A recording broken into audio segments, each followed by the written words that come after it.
Praise God. ದೇವರ ನಮ್ಮನ್ನು ಆಶೀರ್ವದಿಸಲಿ. ಯೇಸು ಕ್ರಿಸ್ತನ ಹೆಸರಿನಲ್ಲಿ ನಮಗೆ ಶುಭಾಶಯಗಳು. ದೇವರ ನಾಮಕ್ಕೆ ಮಹಿಮೆ ಉಂಟಾಗಲಿ. ನಮ್ಮ ಇಂದಿನ ಸಂದೇಶದ ಶೀರ್ಷಿಕೆ, ಯಶಸ್ಸಿಗೆ ದೇವರ ರಹಸ್ಯ ಮಾರ್ಗವು ಅವನಿಗೆ ನಂಬಿಗಸ್ತವಾಗಿರುವುದು. ನಮಗೆ ಕೇವಲ ದೇವರ ಮೇಲಿನ ನಂಬಿಕೆ ಸಾಕಾಗುವುದಿಲ್ಲ. ನಾವು ದೇವರಿಗೆ ನಂಬಿಗಸ್ತರಾಗಿರಬೇಕು. ನಿಷ್ಠೆ ಎಂದರೆ ದೇವರನ್ನು ನಂಬುವುದು ಮತ್ತು ಆತನಿಗೆ ಮತ್ತು ಆತನ ತತ್ವಗಳಿಗೆ ನಿಷ್ಠಾವಂತರಾಗಿ ಉಳಿಯುವುದು. ವಿರೋಧ ಮತ್ತು ಹೋರಾಟಗಳು ಅನೇಕ ವಿಶ್ವಾಸಿಗಳು ದೇವರಿಗೆ ತನ್ನ ನಿಷ್ಠೆಯನ್ನು ರಾಜಿ ಮಾಡಿಕೊಳ್ಳುವಂತೆ ಮಾಡುತ್ತದೆ. ಇಂದು ನಾನು ನಿಮಗೆ ಈ ಪ್ರೋತ್ಸಾಹದಾಯಕ ಗ್ರಂಥವನ್ನು ನೀಡುತ್ತೇನೆ. ಯೆಶಾಯ 43:2. ನೀನು ಜಲರಾಶಿಯನ್ನು ದಾಟಿ ಹೋಗುವಾಗ ನಾನು ನಿನ್ನೊಂದಿಗಿರುವೆನು. ನದಿಗಳನ್ನು ನೀನು ದಾಟುವಾಗ ಅವು ನಿನ್ನನ್ನು ಮುಳುಗಿಸುವುದಿಲ್ಲ. ಬೆಂಕಿಯಲ್ಲಿ ನೀನು ನಡೆಯುವಾಗ ಸುಡಲ್ಪಡುವುದಿಲ್ಲ, ಇಲ್ಲವೇ ಜ್ವಾಲೆಯು ನಿನ್ನನ್ನು ದಹಿಸದು. ನೀವು ಈ ದೇವರ ಭರವಸೆಯನ್ನು ನಂಬುತ್ತೀರಾ? ನಿಮ್ಮ ಕಷ್ಟಕರವಾದ ಪರಿಸ್ಥಿತಿಯಲ್ಲಿ ನೀವು ಏನು ಮಾಡುತ್ತಿದ್ದೀರಿ ಎಂದು ಮತ್ತು ಹೇಗೆ ವರ್ತಿಸುತ್ತೀರಿ ಎಂಬುದು ತುಂಬ ನಿರ್ಣಾಯಕವಾಗಿದೆ. ನಿಮ್ಮ ಸಂಕಟದಲ್ಲಿ ನೀವು ಹೇಗೆ ವರ್ತಿಸುವೆ ಮತ್ತು ದೇವರನ್ನು ಬಿಟ್ಟು ಹೋಗುತ್ತಿದ್ದೇನೆ ಎಂದು ಭಾವಿಸುತ್ತೀರಾ? ಎಲ್ಲ ಚೆನ್ನಾಗಿದ್ದರೆ ನಾವು ದೇವರೇ ಸ್ತೋತ್ರ, ದೇವರು ಒಳ್ಳೆಯವನೆಂದು ಹೇಳುತ್ತೇವೆ. ಆದರೆ ಎಲ್ಲರಿಗೂ ಯಾವಾಗಲೂ ಒಳ್ಳೆಯದಾಗುವುದಿಲ್ಲ. ಕಷ್ಟ ಎಲ್ಲರಿಗೂ ಇದೆ. ಕಷ್ಟದ ನಡುವೆ ನಾವು ಹೋಗುವಾಗ ನಾವು ದೇವರನ್ನು ಹೇಗೆ ನೋಡುತ್ತೇವೆ ಅದು ತುಂಬ ಮುಖ್ಯ. ಮತ್ತೆ ನಾವು ಹೇಗೆ ವರ್ತಿಸುತ್ತೇವೆ ಅದು ತುಂಬ ಮುಖ್ಯವಾಗಿದೆ. ನಮ್ಮನ್ನು ಆರಿಸಿಕೊಂಡ ದೇವರು ನಮಗೆ ಇದನ್ನು ಹೇಳುತ್ತಾನೆ. ಯೋಹಾನ 15:16. ನಾನು ನಿನ್ನನ್ನು ಆರಿಸಿ ತೆಗೆದುಕೊಂಡೆನು, ನೀವು ಹೊರಟು ಹೋಗಿ ಫಲ ಕೊಡುವವರಾಗಬೇಕೆಂತಲೂ ನೀವು ಕೊಡುವ ಫಲವು ನಿಲ್ಲುವಂತಾಗಬೇಕೆಂತಲೂ ನಿಮ್ಮನ್ನು ನೇಮಿಸಿದ್ದೇನೆ. ಹೀಗಿರಲಾಗಿ ನನ್ನ ಹೆಸರಿನಲ್ಲಿ ತಂದೆಯನ್ನು ಏನೇನು ಬೇಡಿಕೊಳ್ಳುವಿರಿ ಅದನ್ನು ಆತನು ನಮಗೆ ಕೊಡುವನು. ಆತನು ನಮ್ಮನ್ನು ಏಕೆ ಆರಿಸಿಕೊಂಡಿದ್ದಾರೆ ಮತ್ತು ಆತನು ನಮ್ಮನ್ನು ಹೇಗೆ ಆಶೀರ್ವದಿಸುತ್ತಾನೆ ಎಂಬುದನ್ನು ಈ ವಾಕ್ಯದಲ್ಲಿ ಸ್ಪಷ್ಟವಾಗಿ ಬರೆದಿದೆ. ದೇವರು ನಮ್ಮನ್ನು ಆರಿಸಿ ನಮ್ಮನ್ನು ನೇಮಿಸಿದ್ದಾರೆ. ಹೇಗೆ? ನಾವು ಹೋಗಿ ಫಲವನ್ನು ಕೊಡುವುದಕ್ಕೆ. ನಾವು ಫಲವುಳ್ಳವರಾಗಿ ಜೀವನ ಮಾಡಬೇಕು. ದೇವರಿಗೆ ಫಲವುಳ್ಳವರಾಗಿ ಜೀವನ ಮಾಡಬೇಕು.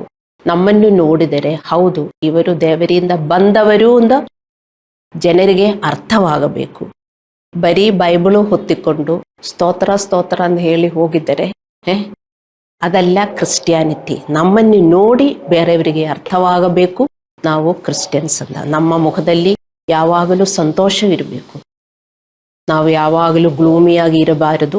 ಯಾಕೆಂದರೆ ಬೈಬಲಲ್ಲಿ ಬರೆದಿದೆ ಯಾವಾಗಲೂ ಸಂತೋಷಿಸಿರಿ ಅಲ್ಲವೇ? ಸೊ ದೇವರು ಹೇಳಿದ್ದಾರೆ, ನಾನು ನಿನ್ನನ್ನು ಆರಿಸಿಕೊಂಡಿದ್ದೇನೆ. ಎದಕ್ಕೆ? ನೀನು ಹೋಗಿ ಫಲ ಕೊಡಬೇಕು. ಫಲ ಕೊಟ್ಟರೆ ನನ್ನ ಹತ್ರ ಬಂದು ಏನು ನೀವು ಬೇಡಿಕೊಂಡರೂ ನಾನು ನಿಮಗೆ ಕೊಡ್ತೀನಿ ಅಂತ. ದೇವರು ನಮ್ಮಿಂದ ಅಪೇಕ್ಷಿಸುವುದು ಮೊದಲು ಯಶಸ್ಸನ್ನು ಅಲ್ಲ, ಟೆಸ್ಟಿಮನೀಸು ಅಲ್ಲ, ಆದರೆ ಅವನಿಗೆ ನಿಷ್ಠೆಯನ್ನು. ನಾವು ದೇವರನ್ನು ನಂಬುವವರಾಗಿರಬೇಕು, ನಂಬಿಗಸ್ತರಾಗಿರಬೇಕು. ಆತನು ನಮ್ಮನ್ನು ವಾಗ್ದಾನ ಮಾಡುವುದು ಎಲ್ಲದೂ ನಮಗೆ ಕೊಡ್ತಾನೆ. ನಾವು ದೇವರಿಗೆ ನಂಬಿಗಸ್ತರಾಗಿ ಜೀವನ ಮಾಡಿದರೆ ಹೌದು ನಮಗೆ ನಂಬಿಕೆ ಇದೆ. ಮತ್ತೆ ನಾವು ನಂಬಿಗಸ್ತರಾಗಿ ಜೀವನ ಮಾಡಬೇಕು. ಹಲ್ಲೆಲೂಯ. ಆಗ ಮಾತ್ರ ದೇವರು ವಾಗ್ದಾನ ಮಾಡಿರುವ ಎಲ್ಲದೂ ನಮಗೆ ಕೊಡುವವನು. ಕೀರ್ತನೆಗಳು 18:20-24. ನಾವು ಎದುರಿಸುವ ಕಷ್ಟಗಳು ಏನೇ ಇರಲಿ ನಾವು ಆತನ ಆತ್ಮದ ಫಲದಲ್ಲಿ ಮತ್ತು ದೇವರ ಸೇವೆಯಲ್ಲಿ ಬೆಳೆಯುತ್ತಲೇ ಇರಬೇಕು. ಇದೇ ನಿಷ್ಠೆ.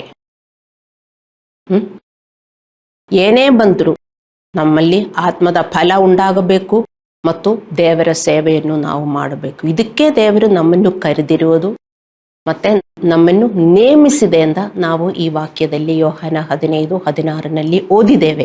ನಮ್ಮನ್ನು ನೇಮಿಸಿದ್ದೇನೆ. ನಮಗೆ ಒಂದು ಡ್ಯೂಟಿ ಕೊಟ್ಟಿದ್ದಾರೆ ದೇವರು. ಡ್ಯೂಟಿ ಕೊಟ್ಟಿರೋದು ಬರೀ ಚರ್ಚ್ಗೆ ಬಂದು ಹೋಗುವುದಕ್ಕಲ್ಲ. ಅರ್ಥ ಮಾಡ್ಕೋಬೇಕು. ಹಲ್ಲೆಲೂಯ. ಆಗ ದೇವರು ನಮ್ಮ ಪ್ರಾರ್ಥನೆಗೆ ಉತ್ತರಿಸುವನು. ನಿಷ್ಠೆಯು ದೇವರ ಪ್ರತಿಯೊಂದು ಮಗುವು ಬೆಳೆಸಿಕೊಳ್ಳಬೇಕಾದ ಗುಣವಾಗಿದೆ. ಈ ನಿಷ್ಠೆ ನಮಗಿಲ್ಲ. ಎಲ್ಲರೂ ಹೇಳ್ತಾರೆ, ದೇವರೇ ನನಗೂ ನಂಬಿಕೆ ಇಲ್ಲ, ನಂಬಿಕೆ ಕೊಡಿ, ನಂಬಿಕೆ ಕೊಡಿ, ನಂಬಿಕೆ ಕೊಡಿ ಅಂತ. ನಂಬಿಕೆನೂ ಇಲ್ಲ, ನಿಷ್ಠೇನೂ ಇಲ್ಲ ನಮಗೆ ಅಂದರೆ ವಿಶ್ವಾಸಿಗಳು ಹೇಗೆ ಜೀವನ ಮಾಡಬೇಕು? ಹಲ್ಲೆಲೂಯ. ನಂಬಿಕೆ ಮತ್ತು ನಿಷ್ಠೆ ನಿಕಟ ಸಂಪರ್ಕವನ್ನು ಹೊಂದಿದೆ. ನಾವು ಆತನನ್ನು ನೋಡದಿದ್ದರೂ ಸಹ ದೇವರು ನಿಜ ಎಂದು ನಂಬುವುದು ನಂಬಿಕೆ. ನಮಗೆ ನಮ್ಮ ನಂಬಿಕೆ ದೇವರು ನಿಜ ಎಂದು ನಮಗೆ ಸಹಾಯ ಮಾಡ್ತದೆ. ನಂಬಿಕೆ ಇಲ್ಲದಿದ್ದರೆ ದೇವರಿದ್ದಾರಾ, ಸ್ವರ್ಗ ಇದೆಯಾ, ನರಕ ಇದೆಯಾ, ಇದೆಲ್ಲ ಅನುಮಾನ ಬರ್ತದೆ. ಆದರೆ ನಂಬಿಕೆ ಇದ್ದರೆ ನಮಗೆ ಎಲ್ಲ ವಿಶ್ವಾಸ ಮಾಡುವುದಕ್ಕೆ ಸಹಾಯ ಮಾಡುತ್ತದೆ. ಎಬ್ರೆಯರಿಗೆ 12:1 ಬರೆದಿದೆ, ನಂಬಿಕೆಯು ನಾವು ನಿರೀಕ್ಷಿಸುವವುಗಳ ವಿಷಯವಾಗಿ ಭರವಸೆದಿಂದಿರುವುದು, ಕಣ್ಣಿಗೆ ಕಾಣದವುಗಳನ್ನು ನಿಜವೆಂದು ತಿಳಿದುಕೊಳ್ಳುವುದು. ನಿಷ್ಠೆಯು ದೇವರ ಮೇಲಿನ ಈ ನಂಬಿಕೆಯಿಂದ ಕೆಲಸ ಮಾಡುತ್ತದೆ. ಒಳ್ಳೆಯ ಮತ್ತು ಕೆಟ್ಟ ಸಮಯದಲ್ಲೂ ದೇವರನ್ನು ನಂಬುತ್ತೇವೆ ಮತ್ತು ಸರಿಯಾದದನ್ನು ಅಂದರೆ ದೇವರ ನೀತಿಯನ್ನು ಮಾಡುತ್ತಲೇ ಇರುತ್ತದೆ. ನಿಷ್ಠೆಯು ಮತ್ತೆ ನಂಬಿಕೆಯು ನಿಕಟ ಸಂಬಂಧ ಇದೆ. There is a connection. ನಿಮಗೆ ನಂಬಿಕೆ ಇದ್ದರೆ ನೀವು ನಿಷ್ಠಾವಂತರಾಗಿ, ನಂಬಿಗಸ್ತರಾಗಿ, ಫೇತ್ಫುಲ್ ಆಗಿ ನೀವು ಜೀವನ ಮಾಡುತ್ತೀರಿ. ಸೊ ವಿಶ್ವಾಸಿಗಳು ನಿಷ್ಠಾವಂತರಾಗಿ ಜೀವನ ಮಾಡುತ್ತಾ ಇಲ್ಲದಿದ್ದರೆ ಅವರಿಗೆ ನಂಬಿಕೆ ಇಲ್ಲ ಅಂತ ಅರ್ಥ ಮಾಡ್ಕೋಬೇಕು. ನೀವು ಹೇಳಬಾರದು, ಹೌದು ನನಗೆ ನಂಬಿಕೆ ಇದೆ, ಆದರೆ ಬೈಬಲಲ್ಲಿ ಬರೆದಿರುವ ದೇವರ ಮೇಲೆ ನಂಬಿಕೆ ಇದೆಯಾ? ತುಂಬಾ ಜನರು ವಿಶ್ವಾಸ ಮಾಡುತ್ತಾರೆ ದೇವರ ಮೇಲೆ. ಯಾಕೆ? ಅವರು ನನ್ನ ಪರಿಸ್ಥಿತಿಗಳೆಲ್ಲ ಚೇಂಜ್ ಮಾಡುತ್ತಾರೆ, ನನ್ನ ರೋಗ ವಾಸಿ ಮಾಡುತ್ತಾರೆ, ನಮ್ಮ ಕುಟುಂಬ ಉದ್ಧಾರವಾಗುತ್ತದೆ ಇದೆಲ್ಲ ತಿಳ್ಕೊಂಡು ದೇವರ ಮೇಲೆ ನಂಬಿಕೆ ಇಡ್ತಾರೆ ಮತ್ತು ಪ್ರಾರ್ಥಿಸುತ್ತಾರೆ. ಆ ನಂಬಿಕೆ ಇದ್ದರೆ ಅವರು ನಿಷ್ಠಾವಂತರಾಗಿ ಜೀವನ ಮಾಡುವುದಿಲ್ಲ. ನಿಷ್ಠಾವಂತರಾಗಿ ಜೀವನ ಮಾಡಬೇಕಂದ್ರೆ ನೀವು ಬೈಬಲ್ ಓದಬೇಕು, ಬೈಬಲಲ್ಲಿ ಇರುವ ವಾಕ್ಯಗಳು ನಿಮಗೆ ಅರ್ಥವಾಗಬೇಕು, ಅದು ನಿಮ್ಮ ಬ್ರೈನಲ್ಲಿ ಇಟ್ಕೋಬೇಕು, ಮತ್ತೆ ಅದೇ ತರ ವರ್ತಿಸಬೇಕು. ಅದಕ್ಕೋಸ್ಕರ ನೀವು ಪ್ರಾರ್ಥಿಸಬೇಕು. ನಾವು ಇದೆಲ್ಲ ಮಾಡಿದರೆ ಮಾತ್ರ ನಾವು ನಿಷ್ಠಾವಂತರಾಗಿ ಜೀವನ ಮಾಡಕ್ಕೆ ಆಗುವುದು. ಕೀರ್ತನೆ 119:75 ಕೀರ್ತನಗಾರನು ಕೇಳ್ತಾನೆ, ಯೆಹೋವನೇ, ನಿನ್ನ ವಿಧಿಗಳು ನೀತಿಯುಳ್ಳವುಗಳಾಗಿದೆ ಎಂದು ನೀನು ನಂಬಿಕೆಯಿಂದಲೇ ನನ್ನನ್ನು ಕುಗ್ಗಿಸಿದ್ದಿ ಎಂದು ತಿಳಿದುಕೊಂಡಿದ್ದೇನೆ. ನೋಡಿ, ಕೀರ್ತನಗಾರನು ಏನು ಹೇಳ್ತಾನೆ? ಯೆಹೋವನೇ, ನಿನ್ನ ವಿಧಿಗಳು ನೀತಿಯುಳ್ಳವುಗಳಾಗಿದೆ ಎಂದು ನೀವು ನಂಬಿಕೆಯಿಂದಲೇ ನನ್ನನ್ನು ಕುಗ್ಗಿಸಿದ್ದಿ ಎಂದು ತಿಳಿದುಕೊಂಡಿದ್ದೇನೆ. ಯಾರು ಹಿಂಗೆ ಹೇಳ್ತಾರೆ? ಕೀರ್ತನಗಾರನು ತನ್ನ ತೊಂದರೆಯಲ್ಲಿ ದೇವರ ನಿಷ್ಠೆಯನ್ನು ಹೊಗಳುತ್ತಿದ್ದರು, ಪ್ರೈಸ್ ಮಾಡ್ತಾ ಇದ್ರು. ಏಕೆಂದರೆ ಪ್ರತಿಯೊಂದು ಕಷ್ಟವೂ ದೇವರ ಮೇಲೆ ಅವಲಂಬಿತವಾಗುವುದಕ್ಕೆ ಮತ್ತು ಆಳವಾದ ಶುದ್ಧೀಕರಣಕ್ಕಾಗಿ ಎಂದು ಅವನು ತಿಳಿದಿದ್ದನು. ಇದೇ ಬೈಬಲಲ್ಲಿ ಬರೆದಿರುವುದು. ನಮಗೇನೇ ಬಂದರೂ ನಾವು ದೇವರಿಂದ ಬಿಟ್ಟು ಹೋಗುವುದಲ್ಲ, ನಾವು ದೇವರ ಹತ್ರ ಬರಬೇಕು. ಮತ್ತು ನಾವು ಶುದ್ಧಿಯುಳ್ಳವರಾಗಿ, ನೀತಿಯುಳ್ಳವರಾಗಿ, ಬೆಣ್ಮೆಯುಳ್ಳವರಾಗಿ ನಾವು ಜೀವನ ಮಾಡಬೇಕು. ಅದಕ್ಕೆ ಬೈಬಲ್ ಜ್ಞಾನ ಬೇಕು, ಬೈಬಲ್ ಓದಬೇಕು. ಅದು ನಾವು ವರ್ತಿಸುವುದಕ್ಕಾಗಿ ಬೈಬಲ್ ಓದಬೇಕು. ಬರೀ ಜ್ಞಾನ, ಬೈಬಲ್ ಜ್ಞಾನ, ನಾಲೆಜ್ಗೋಸ್ಕರ ನೀವು ಬೈಬಲ್ ಓದಬಾರದು. ಬೈಬಲ್ ನಮ್ಮ ಜೀವನ ಮ್ಯಾನ್ಯುವಲ್, ಲೈಫ್ ಮ್ಯಾನ್ಯುವಲ್. ಅದು ಅದೇ ರೀತಿಯಲ್ಲಿ ನಾವು ನಡೆಯಬೇಕು. ಅದಕ್ಕೋಸ್ಕರ ನಾವು ಬೈಬಲ್ ಓದಬೇಕು. ನೀವು ಓದಿದರೆ ನಿಮಗೆ ಅರ್ಥವಾಗುತ್ತದೆ ಇದೆಲ್ಲ. ಸೊ ಕೀರ್ತನಗಾರನು ತನ್ನ ತೊಂದರೆಯಲ್ಲಿ ದೇವರ ನಿಷ್ಠೆಯನ್ನು ಪ್ರೈಸ್ ಮಾಡ್ತಾ ಇದ್ರು. ಏಕೆಂದರೆ ಪ್ರತಿಯೊಂದು ಸಂಕಟವು ದೇವರ ಮೇಲೆ ಅವಲಂಬಿತವಾಗುವುದಕ್ಕೆ ಮತ್ತು ಆಳವಾದ ಶುದ್ಧೀಕರಣಕ್ಕಾಗಿ ಎಂದು ಅವನು ತಿಳಿದಿದ್ದನು. ಯಾಕೆ? ಅವನಿಗೆ ದೇವರ ಮೇಲೆ ಜ್ಞಾನ ಇತ್ತು, ಬೈಬಲ್ ಓದುವವನಾಗಿದ್ದನು. ಆದ್ದರಿಂದ ತನ್ನ ದುಃಖವನ್ನು ಅವನು ದೇವರಿಗೆ ವ್ಯಕ್ತಪಡಿಸಲು ಹಿಂಜರಿದಿದ್ದಾನೆ. ದೇವರೇ, ನನಗೆ ಯಾಕೆ ಹಿಂಗೆಲ್ಲ ಬಂದಿರುವುದು? ನನಗೆ ಯಾವತ್ತೂ ಸುಖ ಇಲ್ವಾ? ಹಿಂಗೆ ಅವನು ಬೇಡಿಕೊಂಡಿಲ್ಲ. ಹಲ್ಲೆಲೂಯ. ಆದರೆ ನಾವು ವಿಶ್ವಾಸಿಗಳಾಗಿ ನಮ್ಮ ಕಷ್ಟಗಳಲ್ಲಿ ಹೇಗೆ ನಾವು ವರ್ತಿಸುತ್ತೇವೆ? ನಿಮ್ಮ ಕಷ್ಟಗಳಲ್ಲಿ ನೀವು ದೇವರನ್ನು ನಂಬುತ್ತೀರಾ ಅಥವಾ ನೀವು ಗೊಣಗಾಡುತ್ತೀರಾ, ಕೋಪಗೊಳ್ಳುತ್ತೀರಾ ಅಥವಾ ದೇವರನ್ನು ಸ್ತುತಿಸುತ್ತೀರಾ? ನಿಮಗೇ ಗೊತ್ತು. ನೀವು ಈಗ ದೇವರ ಹತ್ರ ಬಂದು ಎಷ್ಟು ವರ್ಷ ಆಯಿತು ಅಂತ ನಿಮಗೇ ಗೊತ್ತು. ಒಂದು ಪ್ರಾಬ್ಲಮ್ ಬಂದರೆ ಅದನ್ನ ನಡುವೆ ನೀವೇನು ಮಾಡುತ್ತೀರಾ? ತುಂಬ ದುಃಖಿತರಾಗಿ, ಅಯ್ಯೋ ದೇವರೇ ಇಲ್ಲ, ಈ ದೇವರೆಲ್ಲಿ ಹೋಗಿದ್ದಾರೆ, ಹಂಗೇನಾ ನೀವು ವರ್ತಿಸುತ್ತಾ ಇರುವುದು? ಹಾಗೇ ನೀವು ಮಾಡಿದರೆ ಮೊದಲು ನೀವು ಅರ್ಥ ಮಾಡ್ಕೋಬೇಕು, ನಿಮಗೆ ಒಳ್ಳೆಯ ನಂಬಿಕೆ ಇಲ್ಲ ದೇವರ ಮೇಲೆ, ಅಲ್ಲವೇ?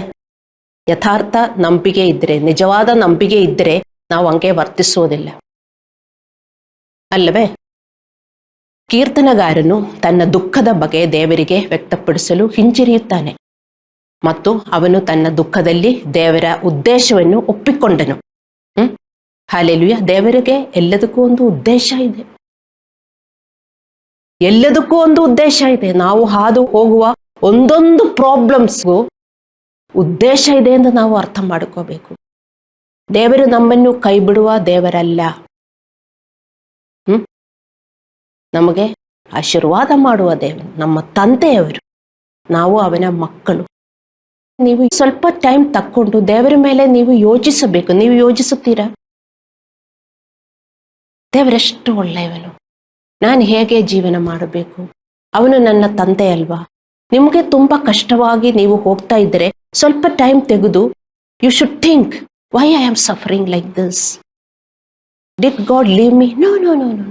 ದೇವರು ನನ್ನ ಬಿಡಲಿಲ್ಲ, ಮತ್ತೆ ಯಾಕೆ ನಾನಿಂಗೆ ಹೋಗ್ಬೇಕಾಯ್ತು? ಹಾಗೆಯೇ ನಾವು ಯೋಚಿಸಿದರೆ ನಮಗೆ ಅರ್ಥವಾಗುತ್ತದೆ.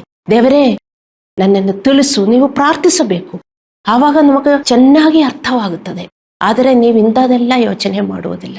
ಏನಾದರೂ ಕೆಟ್ಟದು ಬಂದರೆ ಇನ್ನೂ ಕೆಟ್ಟದಾಗತ್ತೆ ಎಂದು ನೀವು ಯೋಚನೆ ಮಾಡುತ್ತೀರಿ ಮತ್ತು ದೇವರ ಮೇಲೆ ಕೋಪಗೊಳ್ಳುತ್ತೀರಿ, ದೇವರ ಮೇಲೆ ಅನುಮಾನಗೊಳ್ಳುತ್ತೀರಿ, ಅಲ್ಲವೇ? ಹಿಂಗಾದರೆ ನಮಗೆ ಯಾವತ್ತೂ ಒಂದು ಬಿಡುಗಡೆ ಸಿಗುವುದಿಲ್ಲ. ಹಲ್ಲೆಲೂಯಾ. ಮತ್ತು ಕೀರ್ತನೆಗಳು 119:67 ಅವನು ಬರೆದಿದ್ದಾನೆ, ನಾನು ಶ್ರಮೆ ಪಡುವುದಕ್ಕಿಂತ ಮುಂಚೆ ತಪ್ಪಿ ಹೋಗಿದ್ದೆನು, ಆದರೆ ಈಗ ನಿನ್ನ ವಾಕ್ಯ ಕೈಕೊಂಡಿದ್ದೇನೆ. ನೋಡಿ, ನಾವು ಹಿಂಗೆ ಹೇಳಬೇಕು, before I was afflicted I went astray. ಅರ್ಥ ಮಾಡಿಕೊಳ್ಳಿ ದೇವರ ಮಕ್ಕಳೇ, ಈಗ ನಾನು ನಿನ್ನ ದಾರಿಯಲ್ಲಿ ನಡೀತಾ ಇದ್ದೀನಿ ಅಂತ. ಅದೇ ಇರಬೇಕು ನಮ್ಮ ಟೆಸ್ಟಿಮನಿ, ಅಲ್ಲವೇ? ದೇವರು ನಮ್ಮನ್ನು ಕರೆದು ದೇವರ ದಾರಿಯಲ್ಲಿ ನಡೆಸುವುದಕ್ಕೆ ಕಲಿಸಲಿಲ್ವಾ? ನಾವು ಬೇಡಿಕೊಳ್ಳುವುದಲ್ಲ, ದೇವರೇ ಕೊಡು, ದೇವರೇ ಕೊಡು, ದೇವರೇ ತಕೊಳ್ಳಿ ಮಗ, ತಕೊಳ್ಳಿ ಮಗ, ತಕೊಳ್ಳಿ ಮಗ ಅಂತ ಕೊಟ್ಟರೆ ನಾವು ಅದೇ ಹಠಮಾರಿಗಳಾಗಿ ಜೀವನ ಮಾಡುತ್ತೇವೆ. ನಮ್ಮ ಕುಟುಂಬದಲ್ಲೂ ಮಕ್ಕಳಿದ್ರೆ ಅವರೇನು ಹೇಳಿದ್ರು ತಕ್ಕೋ ಮಗ ಅಂತ ಕೊಟ್ಟರೆ ಅವರು ಯಾವ ದಾರಿಯಲ್ಲಿ ನಡೀತಾರೆ, ಅವರನ್ನು ಕರೆಕ್ಟ್ ಮಾಡುವುದಿಲ್ಲ. ಬೇರೆಯವರನ್ನು ನೋಡಿಬಿಟ್ಟು ಹೇಳ್ತಾರೆ, ನೋಡಿ ಯಾರಿವಂತೂ ತಂದೆ ತಾಯಿ ಏನು ಹೇಳಿದ್ರು ಕೊಡ್ತಾರೆ ಅಂತ, ನೋಡಿ ಎಷ್ಟು ಕೆಟ್ಟ ಹುಡುಗ, ಅಲ್ಲಾಂದ್ರೆ ಹುಡುಗಿ ಇವಳು, ಹೇಳುವುದಿಲ್ವಾ? ಯಾರು ಕರೆಕ್ಟ್ ಮಾಡುವುದಕ್ಕೆ ಇಲ್ವಾ ಅವರ ಮನೆಯಲ್ಲಿ? ಮತ್ತೆ ನೋಡಿದರೆ ಅವರು ಎಲ್ಲ ಕೊಟ್ಬಿಡ್ತಾರೆ. ಎಷ್ಟು ಶ್ರೀಮಂತರು, ಎಷ್ಟು ಒಳ್ಳೆಯವರಾಗಿ ಜೀವನ ಮಾಡ್ತಾರೆ ಅಂತ, ಅಲ್ಲವೇ? ನಾವೇ ಹೇಳುತ್ತೇವೆ. ಅದೇ ತರ ದೇವರ ಮಕ್ಕಳೇ, ನಾವು ಒಂದು ಪ್ರಾರ್ಥನೆ ಮಾಡಿ ದೇವರೇ ನನಗೆ ಅದು ಕೊಡು ಇದು ಕೊಡು ಎಂದು ಹೇಳಿದರೆ ದೇವರೆಲ್ಲ ಕೊಡುವುದಿಲ್ಲ. ಅರ್ಥ ಮಾಡಿಕೊಳ್ಳಿ. ನಾವು ಹಠಮಾರಿಗಳಾಗಿ ನಾವು ತಪ್ಪು ದಾರಿಯಲ್ಲಿ ನಡೆದರೆ ದೇವರು ನಮ್ಮನ್ನು ಕರೆಕ್ಟ್ ಮಾಡುತ್ತಾರೆ, ಅದು ನಾವು ಒಪ್ಪಿಕೊಳ್ಳಬೇಕು. ಅದೇ ಕೀರ್ತನಗಾರನು ಹೇಳ್ತಾನೆ, ನಾನು ಶ್ರಮೆ ಪಡುವುದಕ್ಕಿಂತ ಮುಂಚೆ ತಪ್ಪಿ ಹೋಗಿದ್ದೆನು, ಆದರೆ ಈಗ ನಿನ್ನ ವಾಕ್ಯವನ್ನು ಕೈಕೊಂಡಿದ್ದೇನೆ. ನೀವು ನಿಮ್ಮ ತೊಂದರೆಗಳಿಗೆ ದೇವರಿಗೆ ನಂಬಿಗಸ್ತರಾಗಿದ್ದೀರಾ? ನಿಮ್ಮ ಕಷ್ಟದಲ್ಲಿ ನೀವು ದೇವರಿಗೆ ಹತ್ತಿರವಾಗಬೇಕೆಂದು ದೇವರು ಬಯಸುತ್ತಾನೆ. ನಿಮ್ಮ ಕಷ್ಟಗಳಲ್ಲಿ ಅವನು ನಿಮ್ಮನ್ನು ಕೈ ಬಿಡುವುದಿಲ್ಲ. ದೇವರು ನಮ್ಮನ್ನು ಕೈಬಿಟ್ಟು ಹೋಗುವ ದೇವರಲ್ಲ, ಅರ್ಥ ಮಾಡಿಕೊಳ್ಳಿ. ನಿಮಗೆ ಈ ಲೋಕದಲ್ಲಿ ತಂದೆ ತಾಯಿ ಇದ್ದರೆ, ಕೆಲವರಿಗೆ ತಂದೆ ತಾಯಿ ಮೇಲೆ ತುಂಬಾ ಪ್ರೀತಿ, ಹೌದು, ನೀವು ಪ್ರೀತಿಸಬೇಕು. ಆದರೆ ಈ ಲೋಕದಲ್ಲಿ ಇರುವ ತಂದೆ ತಾಯಿಗೆ ನೀವೆಷ್ಟೊಂದು ಪ್ರೀತಿಸಿದರೆ ನಮ್ಮ ಪರಲೋಕದಲ್ಲಿ ಇರುವ ತಂದೆಗೆ ಎಷ್ಟೊಂದು ನಾವು ಪ್ರೀತಿಸಬೇಕು. ತುಂಬಾ ವಿಶ್ವಾಸಿಗಳು ಅಷ್ಟು ಪ್ರೀತಿಸುವುದಿಲ್ಲ. ನನಗೆ ಗೊತ್ತು, ಅವರಿಗೆ ಈ ಲೋಕದಲ್ಲಿ ಇರುವ ಮನುಷ್ಯರೇ ಮುಖ್ಯ. ಹಲ್ಲೆಲೂಯಾ. ಜ್ಞಾನೋಕ್ತಿಗಳು 28:20 ಹೇಳುತ್ತದೆ, ನಂಬಿಗಸ್ತನಾದ ಮನುಷ್ಯನು ಆಶೀರ್ವಾದಗಳಲ್ಲಿ ತುಂಬಿ ತುಳುಕುವೆನು, ಆದರೆ ಧನವಂತನಾಗಲು ಆದುರ ಪಡುವವನು ನಿರ್ದೋಷಿಯಾಗಿರುವುದಿಲ್ಲ. ನೋಡಿ, ನಂಬಿಗಸ್ತನಾದ ಮನುಷ್ಯನು ಆಶೀರ್ವಾದದಲ್ಲಿ ತುಂಬಿ ತುಳುಕುವನು. ನಮಗೇನು ಬೇಕು? ಆಶೀರ್ವಾದ ಕೊಡಿ. ಹಠಮಾರಿ ಮಕ್ಕಳು ಶ್ರೀಮಂತ ಅಪ್ಪನಿಗೆ, ಅಪ್ಪ ನನಗೆ ಅದು ಕೊಡಿಸು ಇದು ಕೊಡಿಸು, ತಕ್ಕೋ ಮಗ ಅನ್ನು ಕೊಟ್ರೆ ಕೊಡಬೇಕು. 4 ಕೆಟ್ಟ ದಾರಿಯಲ್ಲಿ ನಡೆದರೆ ಅಲ್ಲವೇ? ಹೇಳುವುದೆಲ್ಲ ಕೊಡುವುದಾ? ಕೆಲವೆಲ್ಲ ಕೊಡಲ್ಲ, ನೀನು ಅದು ಮಾಡಲಿಲ್ಲ ಅಂದ್ರೆ ನಾನು ಕೊಡುವುದಿಲ್ಲ ಅಂತ ನಾವು ಹೇಳಬೇಕು. ನಾವು ತಂದೆ ತಾಯಿಯಾಗಿ ನಾವು ಹೇಳುತ್ತೇವೆ. ಆದರೆ ಅರ್ಥ ಮಾಡಿಕೊಳ್ಳಿ ದೇವರ ಮಕ್ಕಳೇ, ನಾವು ನಂಬಿಗಸ್ತರಾಗಿ, ವಿನಮ್ರನಾಗಿ, ತಾಳ್ಮೆಯುಳ್ಳ ಮಕ್ಕಳಾಗಿ ನಾವು ಜೀವನ ಮಾಡಿದರೆ ಏನು ಆಶೀರ್ವಾದಗಳಲ್ಲಿ ತುಂಬಿ ತೊಳಕುವೆನು. ನೋಡಿ, ಒಬ್ಬ ನಿಷ್ಠಾವಂತ ವಿಶ್ವಾಸಿಯು ಹಣಕಾಸಿನ ಆಶೀರ್ವಾದಗಳನ್ನು ಒಳಗೊಂಡಿರುವ ಎಲ್ಲಾ ಆಶೀರ್ವಾದಗಳಲ್ಲಿ ಸಮೃದ್ಧಿ ಉಳ್ಳವನಾಗುತ್ತಾನೆ. ನಿಮಗೆ ಇವತ್ತು ಹಣಕಾಸಿನ ಕೊರತೆ ಇದ್ದರೆ ನೀವು ನಂಬಿಗಸ್ತರಾಗಿ ಜೀವನ ಮಾಡಬೇಕು ಅಂತ ಅರ್ಥ ಮಾಡಿಕೊಳ್ಳಿ. ನಿಮಗೆ ನಂಬಿಕೆ ಇರಬಹುದು, ಆದರೆ ನೀವು ನಂಬಿಗಸ್ತರಲ್ಲ. ಅದಕ್ಕೆ ನಿಮಗೆ ಹಣಕಾಸಿನ ಕೊರತೆ ಇದೆ. ಮತ್ತೆ ನೀವು ಹಣಕಾಸು ಬೇಕು ಅಂತ immediately if you want money without God's righteousness you will not go unpunished. ನೀವಿದೆಲ್ಲ ನಿಮ್ಮ ಗೋಡೆಯಲ್ಲಿ ಬರೀಬೇಕಾಗಿರುವ ವಾಕ್ಯಗಳು. ಹಲ್ಲೆಲೂಯ. ಮತ್ತು ಈ ವಾಕ್ಯಗಳು ನೀವು ಓದಬೇಕು. ಜ್ಞಾನೋಕ್ತಿಗಳು 22:4, ಜ್ಞಾನೋಕ್ತಿಗಳು 8, 18, 19 ಮತ್ತು ಕೀರ್ತನೆಗಳು 112, 1-3 ಇದನ್ನೆಲ್ಲ ಬರೆದಿದೆ.